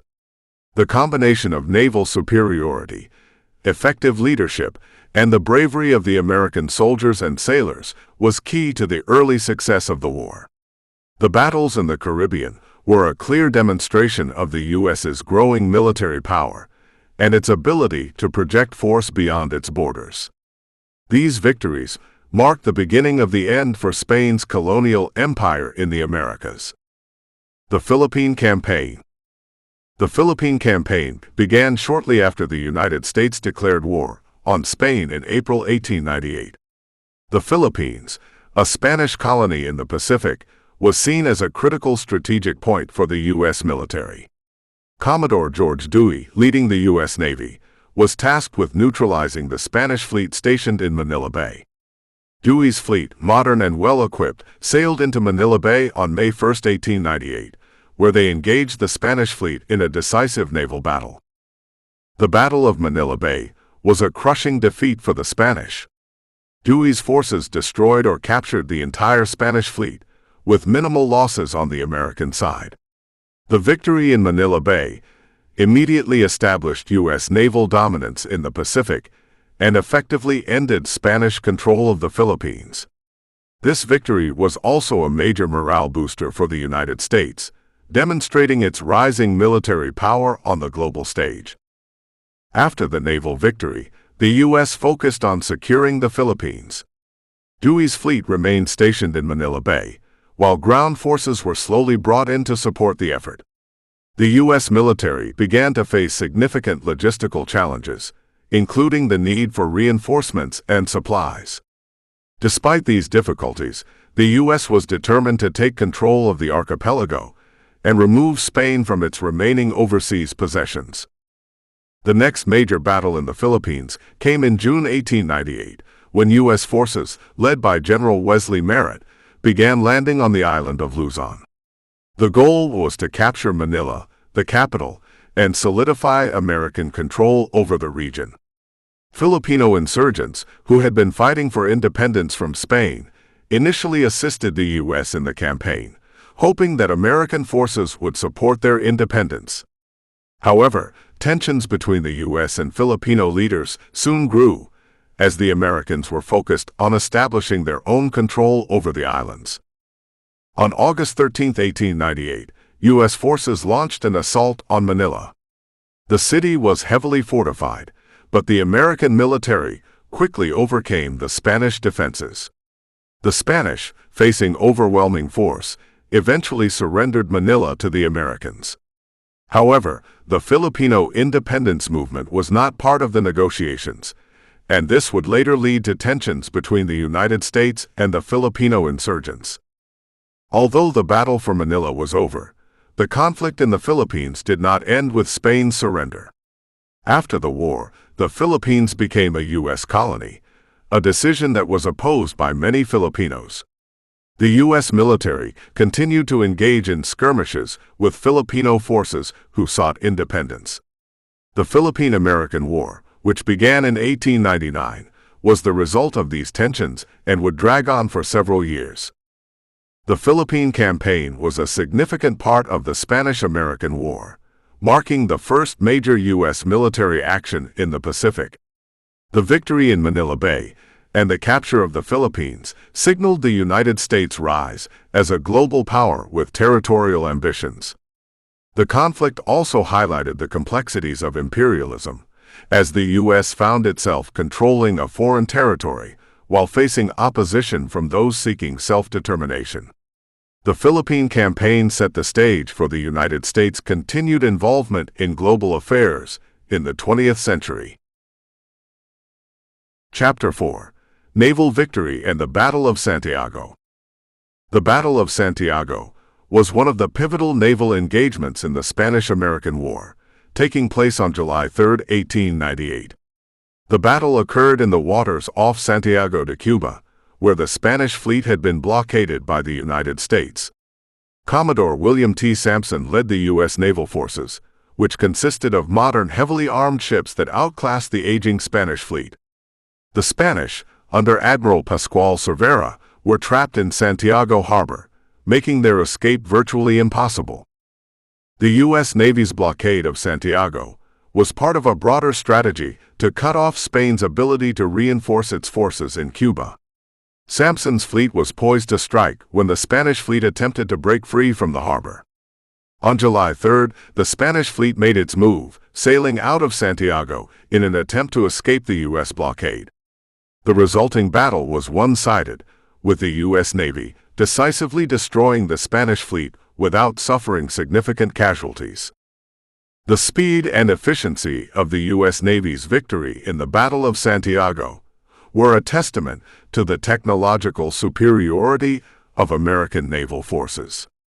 The Spanish ships were slower, less modern, and poorly equipped compared to the U.S. vessels. Within a matter of hours, the U.S. Navy had sunk or captured every Spanish ship involved in the battle, eliminating Spain's naval presence in the Caribbean. This victory effectively secured U.S. control of the seas around Cuba and marked a major step toward the end of Spanish colonial rule in the Americas. The Battle of Santiago was also significant because it highlighted the changing nature of naval warfare. The U.S. Navy's modern steel warships, equipped with powerful guns and faster speeds, had proven to be far superior to the aging wooden Spanish ships. The battle demonstrated the effectiveness of modern naval tactics, including coordinated gunfire and the use of faster vessels to outmaneuver the enemy. It also marked a shift in global naval power, as the United States demonstrated its emerging role as a dominant maritime force. Following the destruction of the Spanish fleet, U.S. forces in Cuba began to press their advantage. With Spanish naval power effectively neutralized, the American Army, led by General William Shafter, moved to capture Santiago itself. The city was heavily fortified, but the Spanish forces, demoralized by the loss of their fleet, were unable to mount an effective defense. On July 17, 1898, after several weeks of siege, Santiago surrendered to U.S. forces, marking the end of Spanish control over the city. The victory at Santiago was a major turning point in the Spanish-American War, as it crippled Spain's ability to continue fighting. It also secured a major U.S. victory in the Caribbean, effectively ending Spanish colonial rule in Cuba. This victory, combined with a success in the Philippines, demonstrated the United States' growing military power and its ability to project force beyond its borders. The Battle of Santiago marked the end of the major naval phase of the conflict and set the stage for the final stages of the war. The Battle of Santiago also had significant diplomatic implications. The destruction of the Spanish fleet and the fall of Santiago weakened Spain's negotiating position, and it paved the way for the signing of the armistice on August 12, 1898. This victory solidified U.S. influence in the Caribbean and signaled the end of Spain's long-standing empire in the Americas. The Battle of Santiago thus not only played a crucial role in the military outcome of the Spanish-American War, but also in shaping the future of U.S. foreign policy and its role as a global power. The importance of the Navy in the war. The United States Navy played a crucial role in the Spanish-American War, providing the foundation for American victories both at sea and on land. At the outset of the conflict, the U.S. Navy was well equipped with modern steel-hulled ships that were faster and more powerful than Spain's aging fleet. The ability to control the seas was essential for the success of the U.S. military, as it allowed American forces to disrupt Spanish supply lines, blockade ports, and prevent reinforcements from reaching Cuba and the Philippines. The Navy's strategic dominance was instrumental in weakening Spain's ability to wage an effective war. One of the Navy's most significant achievements was the destruction of the Spanish fleet in the Battle of Manila Bay on May 1, 1898. Commodore George Dewey's victory in the Philippines marked a turning point in naval warfare, as the U.S. Navy proved its superiority in the Pacific. Dewey's tactics, including taking advantage of the element of surprise and superior firepower, decimated the Spanish fleet with minimal American casualties. This victory not only secured the Philippines for the U.S., but also demonstrated the power of modern naval warfare. The blockade of Cuban ports by the U.S. Navy was another critical element of the war effort. The Spanish Navy was confined to its ports, unable to resupply or reinforce its troops in Cuba. The blockade effectively crippled Spain's ability to continue its military operations, leading to the eventual surrender of Santiago de Cuba. The naval blockade, combined with the American military presence on land, significantly contributed to the collapse of Spanish defenses in the Caribbean. The importance of the Navy was also evident in the Battle of Santiago de Cuba on July 3, 1898. In this decisive engagement, the U.S. Navy, led by Commodore William Sampson, destroyed the Spanish fleet trying to escape from Santiago Harbor. The destruction of the Spanish Navy in the Caribbean left Spain with no naval presence to defend its remaining colonies. This victory further solidified the U.S. Navy's dominance in the Western Hemisphere and demonstrated its ability to project power beyond the continental United States. The Navy's role in the war went beyond combat operations. It also played a vital part in transporting troops and supplies. In both Cuba and the Philippines, the U.S. Navy was responsible for moving thousands of soldiers, along with weapons and equipment, to crucial battle sites. Without the Navy's logistical capabilities, the U.S. Army would have struggled to mount successful land campaigns in these distant theaters of war.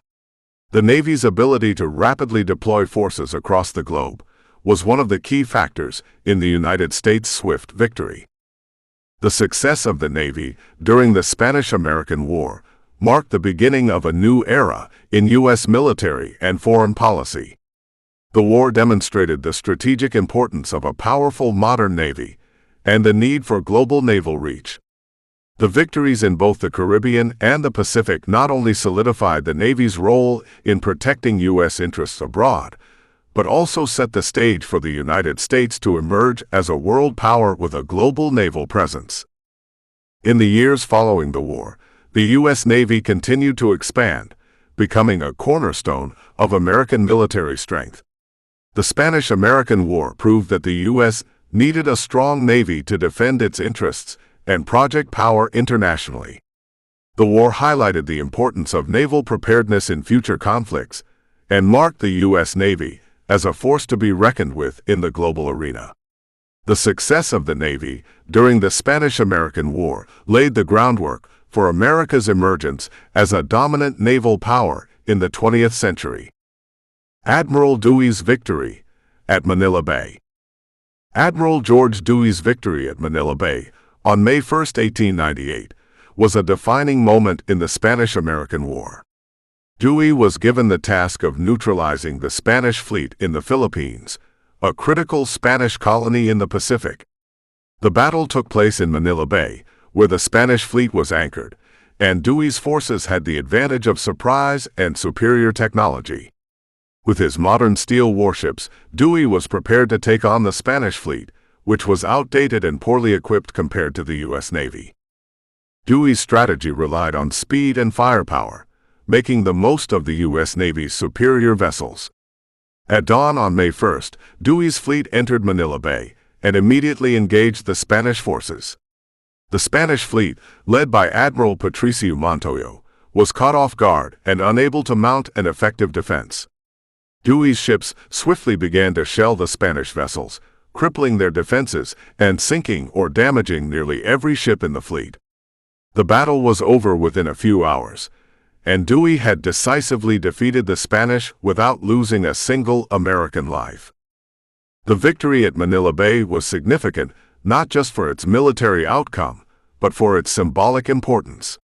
It demonstrated the United States' ability to project power on the global stage, particularly in the Pacific. Dewey's success marked the beginning of American military operations in the Philippines and solidified U.S. control over the archipelago. The battle also signaled the decline of Spanish naval power as Spain was left without a fleet to defend its overseas territories.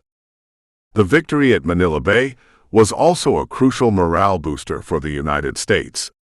News of Dewey's triumph spread quickly, and it was celebrated across the country. The defeat of the Spanish fleet was seen as a clear indication that the U.S. could defeat a European power and establish itself as a global force. The victory bolstered American confidence and marked a turning point in U.S. foreign policy, moving the nation closer to imperial ambitions. Dewey's victory in Manila Bay also highlighted the changing nature of naval warfare.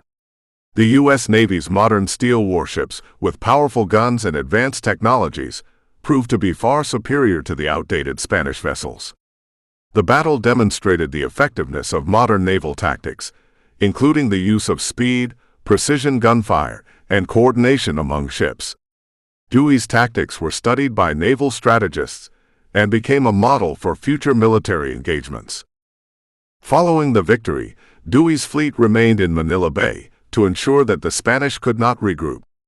Dewey's forces maintained a blockade of Manila, effectively isolating the Spanish garrison and preventing reinforcements. The victory at Manila Bay set the stage for American ground operations in the Philippines, as the U.S. Army would eventually land to secure control of the islands. Dewey's victory was a decisive first step in the United States' takeover of the Philippines and its emergence as a global power. Admiral Dewey's victory at Manila Bay had long-lasting implications for both the U.S. and the world. It secured the Philippines for the United States, which would remain under American control until 1946. The battle marked the beginning of a new chapter in U.S. foreign policy, as the nation moved toward becoming an imperial power with a global presence. Dewey's success demonstrated the growing strength of the U.S. Navy and foreshadowed the role it would play in future international conflicts. The Battle of Santiago de Cuba. The Battle of Santiago de Cuba, fought on July 3, 1898, was a decisive naval engagement during the Spanish-American War. It took place in the waters off Santiago, where the Spanish fleet, under Admiral Pascual Cervera, had been blockaded by the United States Navy. The U.S. Navy, led by Commodore William T. Sampson, had established a blockade around the harbor, preventing the Spanish from escaping. The battle began when Cervera's fleet made a desperate attempt to break through the blockade and escape to the open sea. The Spanish fleet, consisting of 4 armored cruisers, 2 torpedo boats, and a supply ship, was no match for the U.S. Navy's modern steel-hulled ships. The U.S. Navy's superior firepower and tactics quickly overwhelmed the Spanish forces. The American ships, led by Sampson's flagship, the USS New York, concentrated their fire on the Spanish vessels, systematically destroying them. Within a matter of hours, the entire Spanish fleet was either sunk or captured, with minimal American casualties. The Battle of Santiago was a crushing defeat for Spain, effectively eliminating its naval presence in the Caribbean. The loss of its fleet left Spain unable to defend its remaining colonies, and it marked the end of Spanish dominance in the Western Hemisphere. The U.S. Navy's victory not only crippled Spain's military capabilities, but also demonstrated the growing power of the United States on the global stage. It was a critical turning point in the Spanish-American War, significantly weakening Spain's ability to continue the conflict. Following the destruction of the Spanish fleet, U.S. forces under General William Shafter began to press their advantage. The city of Santiago, heavily fortified, was now vulnerable to attack without naval support from Spain. The Spanish forces, demoralized by the loss of their fleet, were unable to mount an effective defense against the American army. After a siege that lasted for several weeks, Santiago surrendered on July 17, 1898, sealing the defeat of Spanish forces in Cuba. The Battle of Santiago also highlighted the effectiveness of modern naval tactics. The U.S. Navy's success was due in large part to its superior vessels and well-coordinated gunfire, which allowed them to decisively engage the enemy from a distance. The Spanish ships, which were slow and outdated, were unable to match the speed and firepower of the American fleet. This battle underscored the importance of modern technology in naval warfare and marked a shift in the balance of naval power worldwide. The defeat of the Spanish fleet at Santiago was celebrated across the United States as a major military victory. The news of the victory boosted American morale and solidified the reputation of the U.S. Navy as a rising global power. It was a key moment in the United States' emergence as an imperial power, as it demonstrated the nation's ability to project military force beyond its borders and secure strategic territories. The Battle of Santiago helped to establish the U.S. as a dominant naval force in the Caribbean and the Pacific. The Battle of Santiago de Cuba was a defining moment in the Spanish-American War, and its aftermath had lasting implications for U.S. foreign policy. With the defeat of the Spanish fleet, the U.S. gained control of Cuba, Puerto Rico, and the Philippines, marking the beginning of American imperialism. The war marked the end of Spain's colonial empire in the Americas and set the stage for the United States to become a major world power. The victory at Santiago solidified the United States' role as a dominant force in global affairs, particularly in the Western Hemisphere. Chapter 5: The War on Land. The land campaigns of the Spanish-American War were crucial in determining the outcome of the conflict. While the U.S. Navy's successes at sea were decisive, ground battles in Cuba and the Philippines would ultimately determine the fate of the war. The primary land theater of operations took place in Cuba, where American forces, led by General William Shafter, worked to capture key positions held by Spanish forces. The land campaign in Cuba was marked by difficult conditions, including tropical diseases, logistical challenges, and entrenched Spanish defenses. The first significant battle on land occurred near Santiago de Cuba, where U.S. forces landed on June 22, 1898. The American Army, consisting of both regular troops and volunteer units, like the Rough Riders, engaged Spanish forces entrenched in the hills surrounding the city. The U.S. forces, despite being outnumbered, pushed forward against the Spanish defenses. The Rough Riders, led by Theodore Roosevelt, became famous for their charge up San Juan Hill, a key position that would later become a symbol of American bravery. The battle for San Juan Hill was one of the most iconic moments of the war. Roosevelt's Rough Riders, along with African-American regiments like the Buffalo Soldiers, played a significant role in the victory. Despite facing fierce resistance, the American troops were able to capture the hill, which opened the way for a final assault on Santiago. The victory at San Juan Hill was crucial in breaking the Spanish defense and setting the stage for the surrender of Santiago on July 17, 1898. While the Battle for Santiago was the most significant land engagement in Cuba, the U.S. forces faced other challenges on the island. Disease, particularly yellow fever and malaria, claimed more American lives than combat. The tropical climate and unsanitary conditions in the American camps contributed to widespread illness. These diseases, along with supply shortages and inadequate medical care, hindered the effectiveness of American forces during the campaign. The land campaign in the Philippines was another crucial aspect of the war, though it was less widely publicized than the Cuban campaign. American forces, led by Commodore Dewey and General Wesley Merritt, faced Spanish defenses in and around Manila. The U.S. Army was able to conduct a successful land assault with the support of Filipino forces, who had been fighting for independence from Spain for years. The U.S. and Filipino forces captured Manila on August 13, 1898, marking the end of Spanish rule in the Philippines. The land campaigns in both Cuba and the Philippines showcased the United States' emerging military capabilities and its ability to fight in distant regions.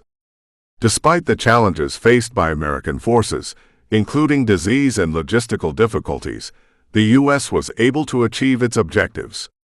The combination of naval superiority and effective land campaigns allowed the United States to decisively defeat Spanish forces in both the Caribbean and the Pacific. These victories marked the end of Spanish colonial rule in the Americas and the Philippines. The land campaigns of the Spanish-American War also had lasting impacts on U.S. military strategy. The success of volunteer units, like the Rough Riders, demonstrated the importance of flexibility and adaptability in combat. The war also revealed the need for better coordination between naval and ground forces, something that would be crucial for future American military operations. The experience gained during the land campaigns of the Spanish-American War laid the groundwork for future U.S. military actions in the 20th century. The Rough Riders and Theodore Roosevelt. The Rough Riders were one of the most famous military units to emerge from the Spanish-American War, and they played a pivotal role in the land campaigns in Cuba. Officially known as the 1st United States Volunteer Cavalry, the Rough Riders were a diverse group made up of cowboys, college athletes, Native Americans, and former soldiers.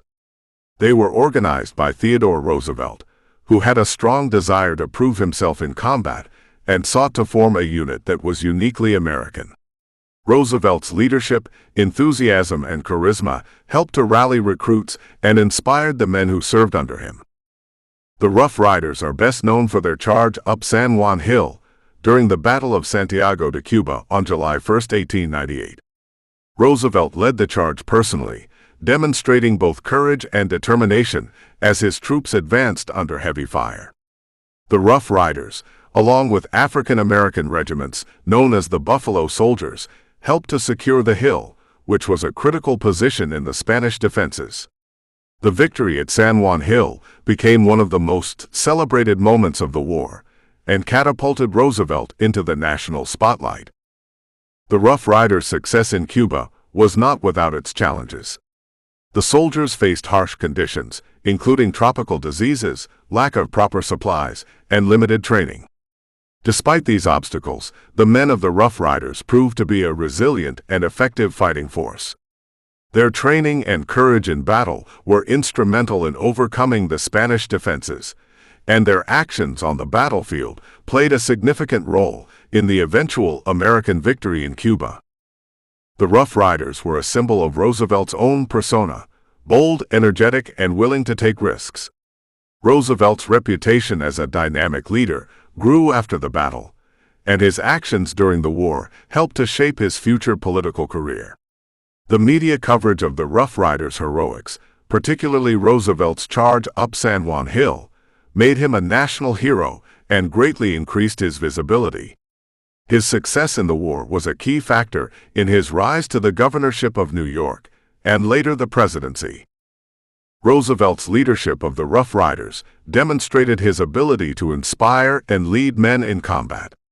He had a strong belief in personal bravery and the value of physical fitness, both of which he encouraged in his troops. The Rough Riders' experience under Roosevelt was not only a military endeavor, but also a reflection of his philosophy of active, vigorous living. Roosevelt saw the Spanish-American War as a way to demonstrate the strength and spirit of the American people. After the war, Roosevelt's association with the Rough Riders continued to define his public image. The group became a symbol of American bravery and patriotism, and their exploits were romanticized in the media. Roosevelt's time with the Rough Riders helped him cultivate a larger-than-life persona that would become central to his political career. The fame he gained from the war enabled him to build a political base that would eventually propel him to the White House. The Rough Riders' legacy, particularly through Theodore Roosevelt, is a key chapter in the history of American military and political life. Roosevelt's leadership of the unit and his subsequent rise to national prominence reshaped American politics and foreign policy. The Rough Riders became an enduring symbol of the United States' newfound status as a global power, and Roosevelt's time with them remains a defining aspect of his legacy. The Spanish-American War, and Roosevelt's role in it, marked the beginning of an era in which the United States would take a more active and assertive role in world affairs. The Battle of San Juan Hill. The Battle of San Juan Hill, fought on July 1, 1898, was one of the most significant and memorable engagements of the Spanish-American War. It took place outside the city of Santiago de Cuba, where U.S. forces, including the famed Rough Riders and other regiments, advanced to break the Spanish defensive positions. The hill was a key strategic point for the Spanish, and its capture was vital for the success of the American campaign in Cuba.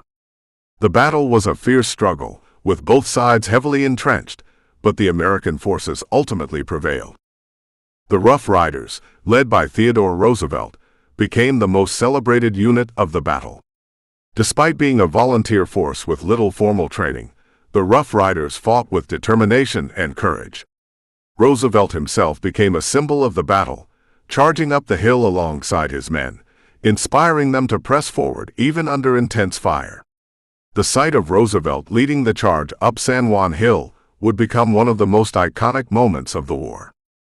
The battle also involved the Buffalo Soldiers, African-American regiments that played a crucial role in the assault. These troops fought bravely alongside the Rough Riders, and their contributions were instrumental in the capture of the hill. The combined efforts of the Rough Riders and the Buffalo Soldiers forced the Spanish to retreat, weakening their defensive position around Santiago. The success at San Juan Hill was a critical turning point in the battle for Santiago and ultimately the Spanish-American War. The terrain at San Juan Hill was challenging, with dense underbrush, steep slopes, and limited visibility. As American forces advanced, they were met with heavy Spanish fire from entrenched positions. The Spanish soldiers fought fiercely to hold the hill, but the Americans' superior numbers and determination eventually wore them down. Despite the difficult conditions, U.S. forces continued to press forward, pushing the Spanish off the hill and securing a crucial victory. The battle was not without its cost. The Americans suffered significant casualties, with hundreds of men wounded or killed, many of them from disease or injuries sustained during the fight. The harsh Cuban environment, combined with poor medical care, made it difficult for the soldiers to recover. Nevertheless, the American forces were able to secure San Juan Hill, and their victory sent a clear message to the Spanish that their hold on Cuba was weakening. The victory at San Juan Hill was one of the key factors that led to the eventual surrender of Spanish forces in Santiago. The loss of the hill left the Spanish with no viable defensive positions, and they were forced to retreat to the city. The American forces laid siege to Santiago, and after several weeks of fighting, the Spanish garrison finally surrendered on July 17, 1898. The capture of San Juan Hill, along with the fall of Santiago, marked the end of major Spanish resistance in Cuba. The Battle of San Juan Hill became one of the most celebrated episodes of the Spanish-American War. It was a defining moment in American military history, demonstrating the courage and determination of American troops, particularly the Rough Riders.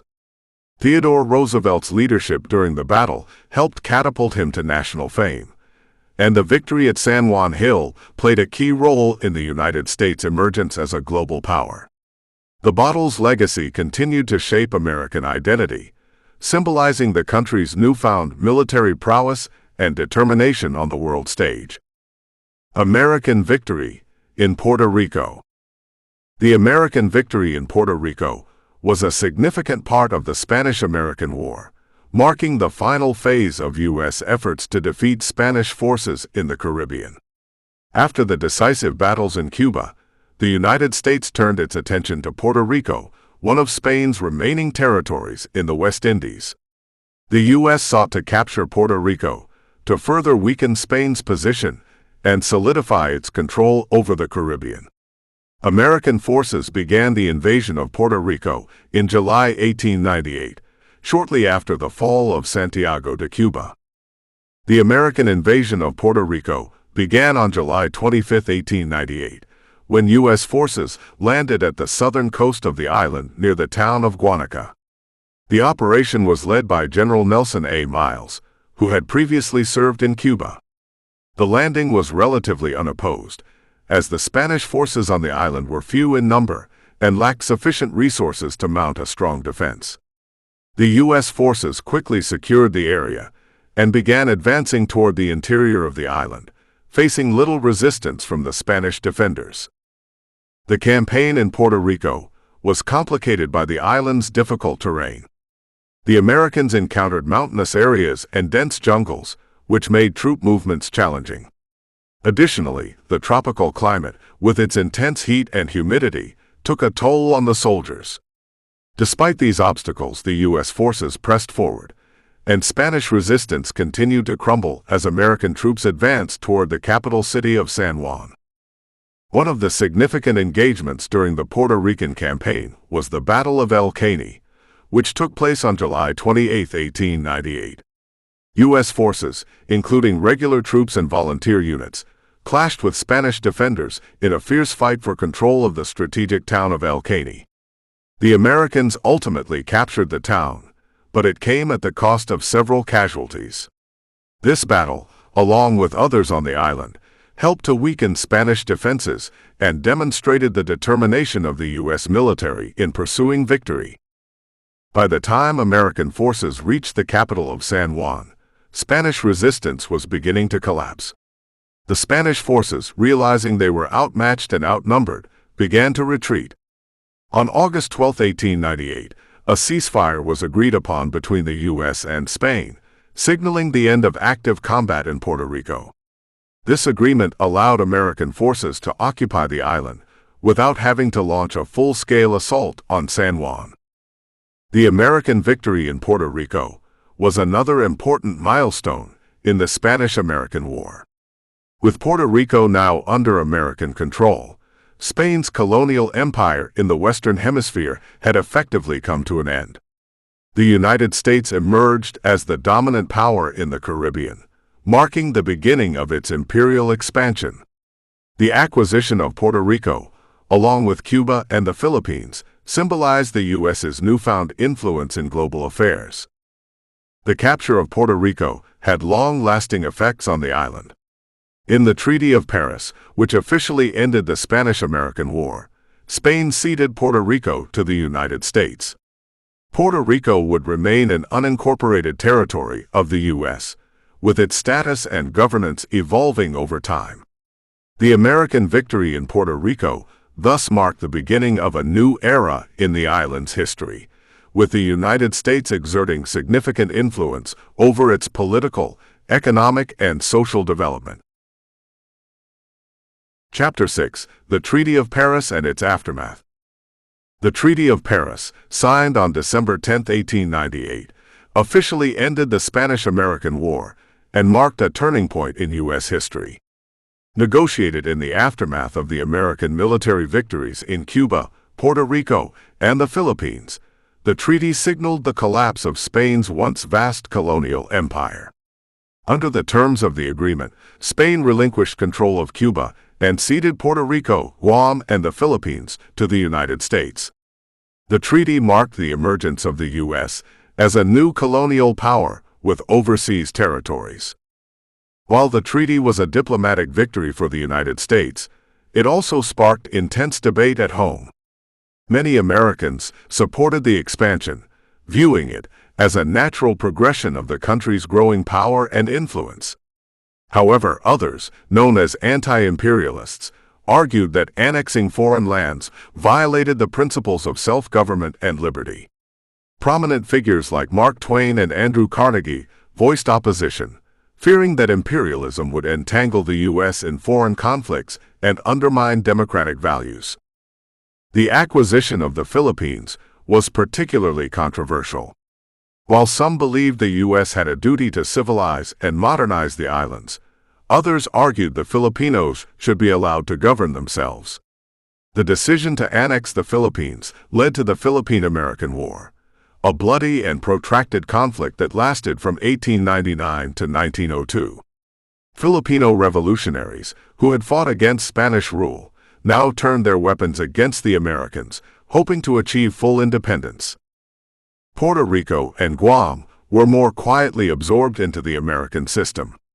In Puerto Rico, the Foraker Act of 1900 established a civil government, although Puerto Ricans were not granted full citizenship until 1917. Guam became an important naval base in the Pacific, administered by the U.S. Navy.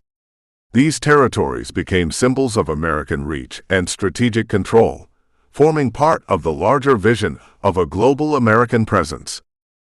Cuba, while technically granted independence, remained under American oversight through the Platt Amendment. This agreement allowed the U.S. to intervene in Cuban affairs and maintain a naval base at Guantanamo Bay. Although Cuba was no longer a Spanish colony, it remained heavily influenced by U.S. interests, especially economically and politically. The promise of Cuban independence was tempered by the reality of continued foreign control. The Treaty of Paris reshaped the geopolitical landscape of the late 19th and early 20th centuries. Spain's role as a colonial empire effectively ended, and the U.S. stepped into the global spotlight as a major player. The war and its aftermath marked the beginning of American involvement in global affairs on a much larger scale, setting the stage for future conflicts and diplomatic challenges. The United States was no longer a nation focused solely on the Western Hemisphere. In the years that followed, the consequences of the treaty continued to unfold. The debate over imperialism remained a central issue in American politics, especially as the U.S. grappled with governing new and diverse populations. The war had been short, but its outcomes were long-lasting, reshaping the national identity and global ambitions of the United States. The Treaty of Paris marked the formal end of a war, but also the beginning of a new chapter in American history. Negotiating the treaty. The negotiation of the Treaty of Paris began in October 1898, a few months after the fighting of the Spanish-American War had effectively ended.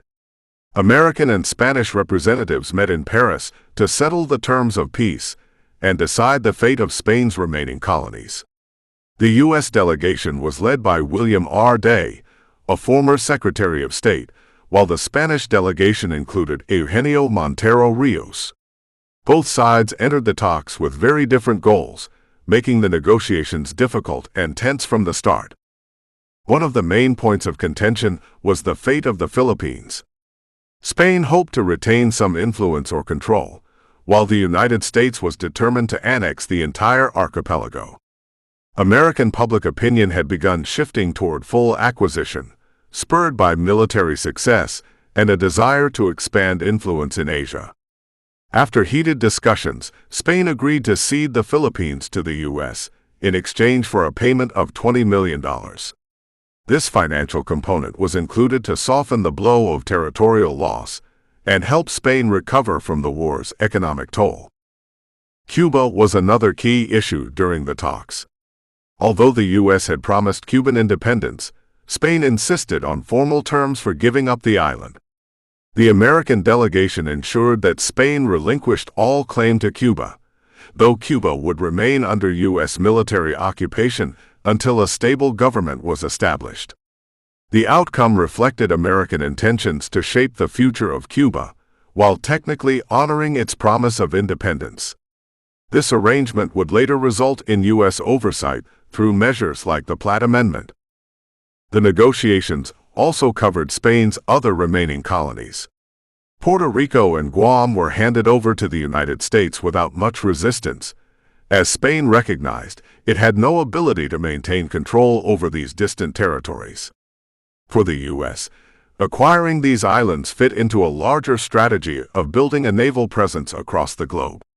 Control of Guam helped strengthen American influence in the Pacific, while Puerto Rico provided a vital outpost in the Caribbean.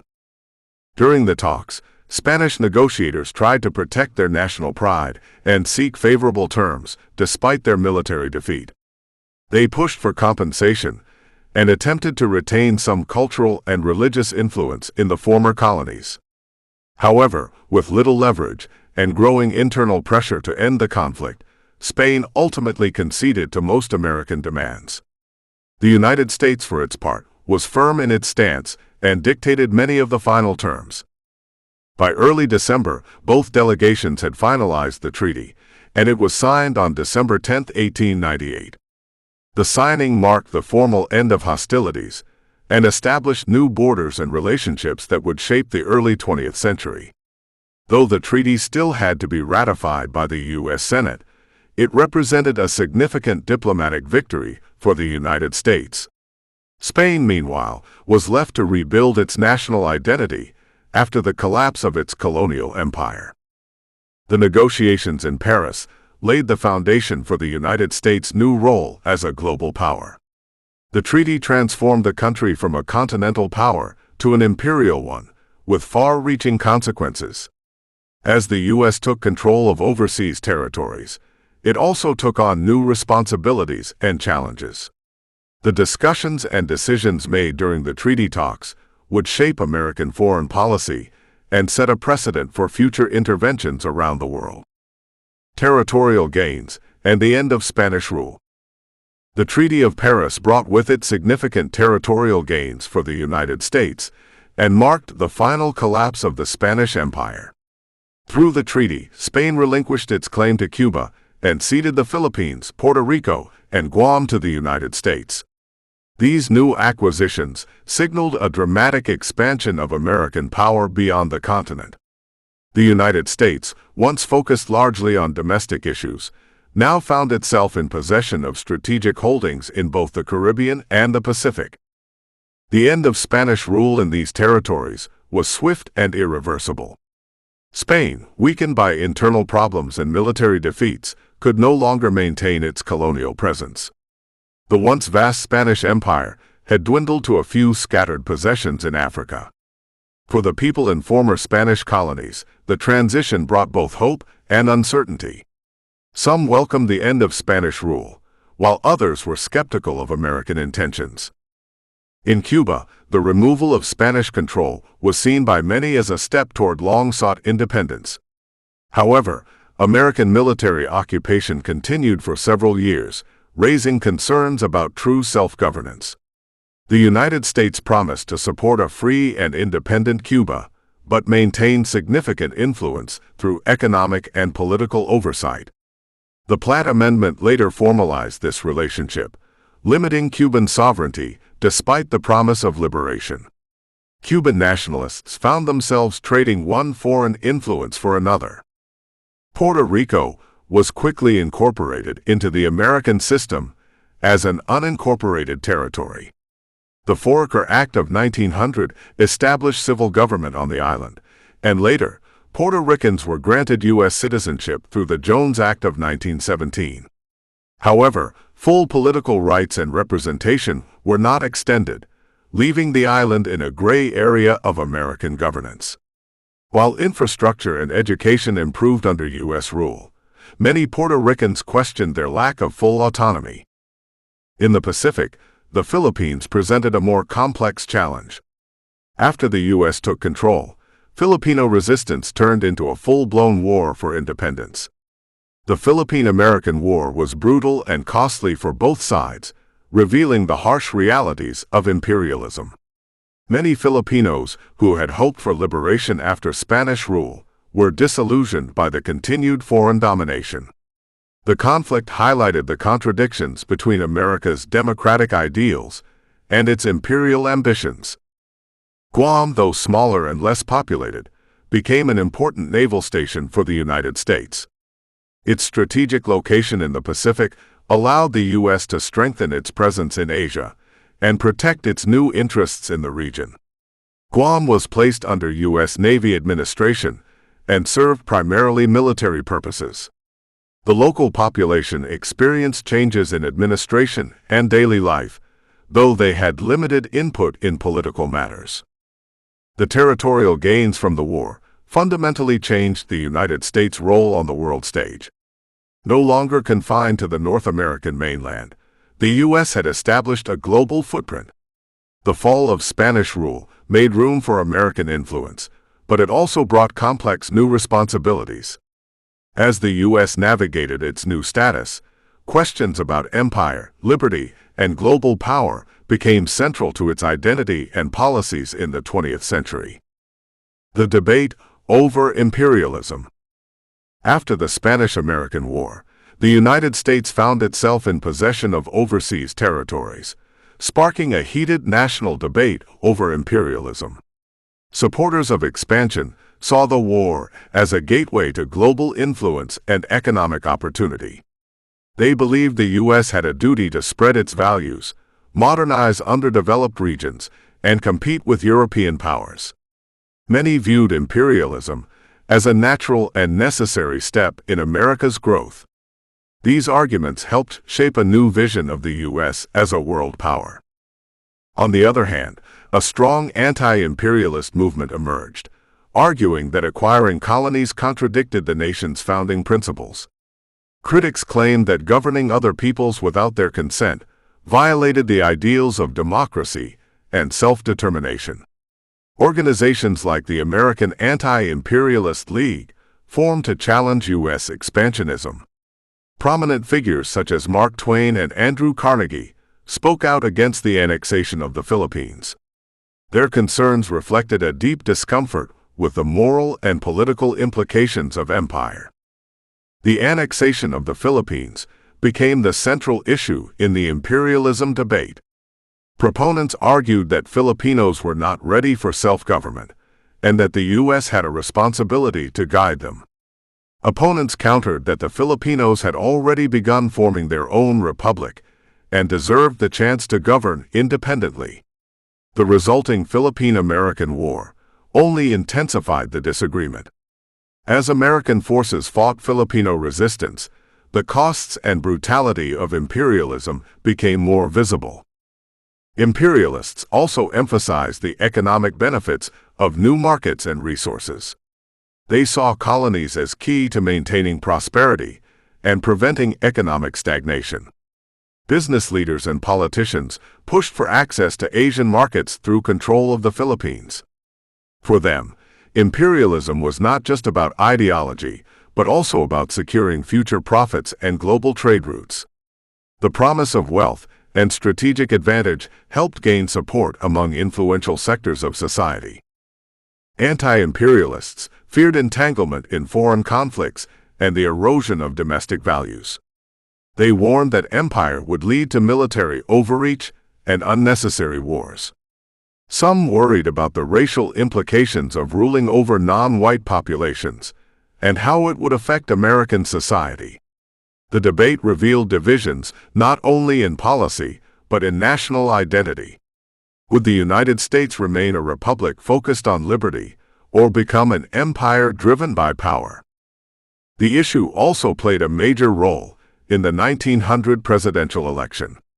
President William McKinley, who supported expansion, faced off against Democrat William Jennings Bryan, a vocal anti-imperialist. McKinley's victory confirmed public support for the war's outcome and continued involvement in the new territories. However, the anti-imperialist movement remained active and vocal, keeping the issue in the spotlight for years to come. Even as the U.S. solidified its control, the moral debate persisted. In the end, the debate over imperialism shaped the trajectory of American foreign policy. While the United States embraced its new role as a global power, it also faced ongoing challenges in balancing ideals with actions. The questions raised during this period about freedom, identity, and responsibility would continue to influence American decisions on the world stage. The legacy of that debate still echoes in discussions of intervention, diplomacy, and national purpose today. Chapter 7: The Legacy of the Spanish-American War. The Spanish-American War marked a turning point in American history, shifting the nation's role from a continental power to an imperial force. With the acquisition of overseas territories, the United States stepped onto the global stage with new responsibilities and ambitions. The war demonstrated the effectiveness of modernized military forces and the growing influence of American media. It was a short war, but its consequences were long-lasting and far-reaching. The victory fostered a sense of national pride and unity. For the former Spanish colonies, the legacy was more complicated. In Cuba, the promise of independence was tempered by ongoing American influence and control.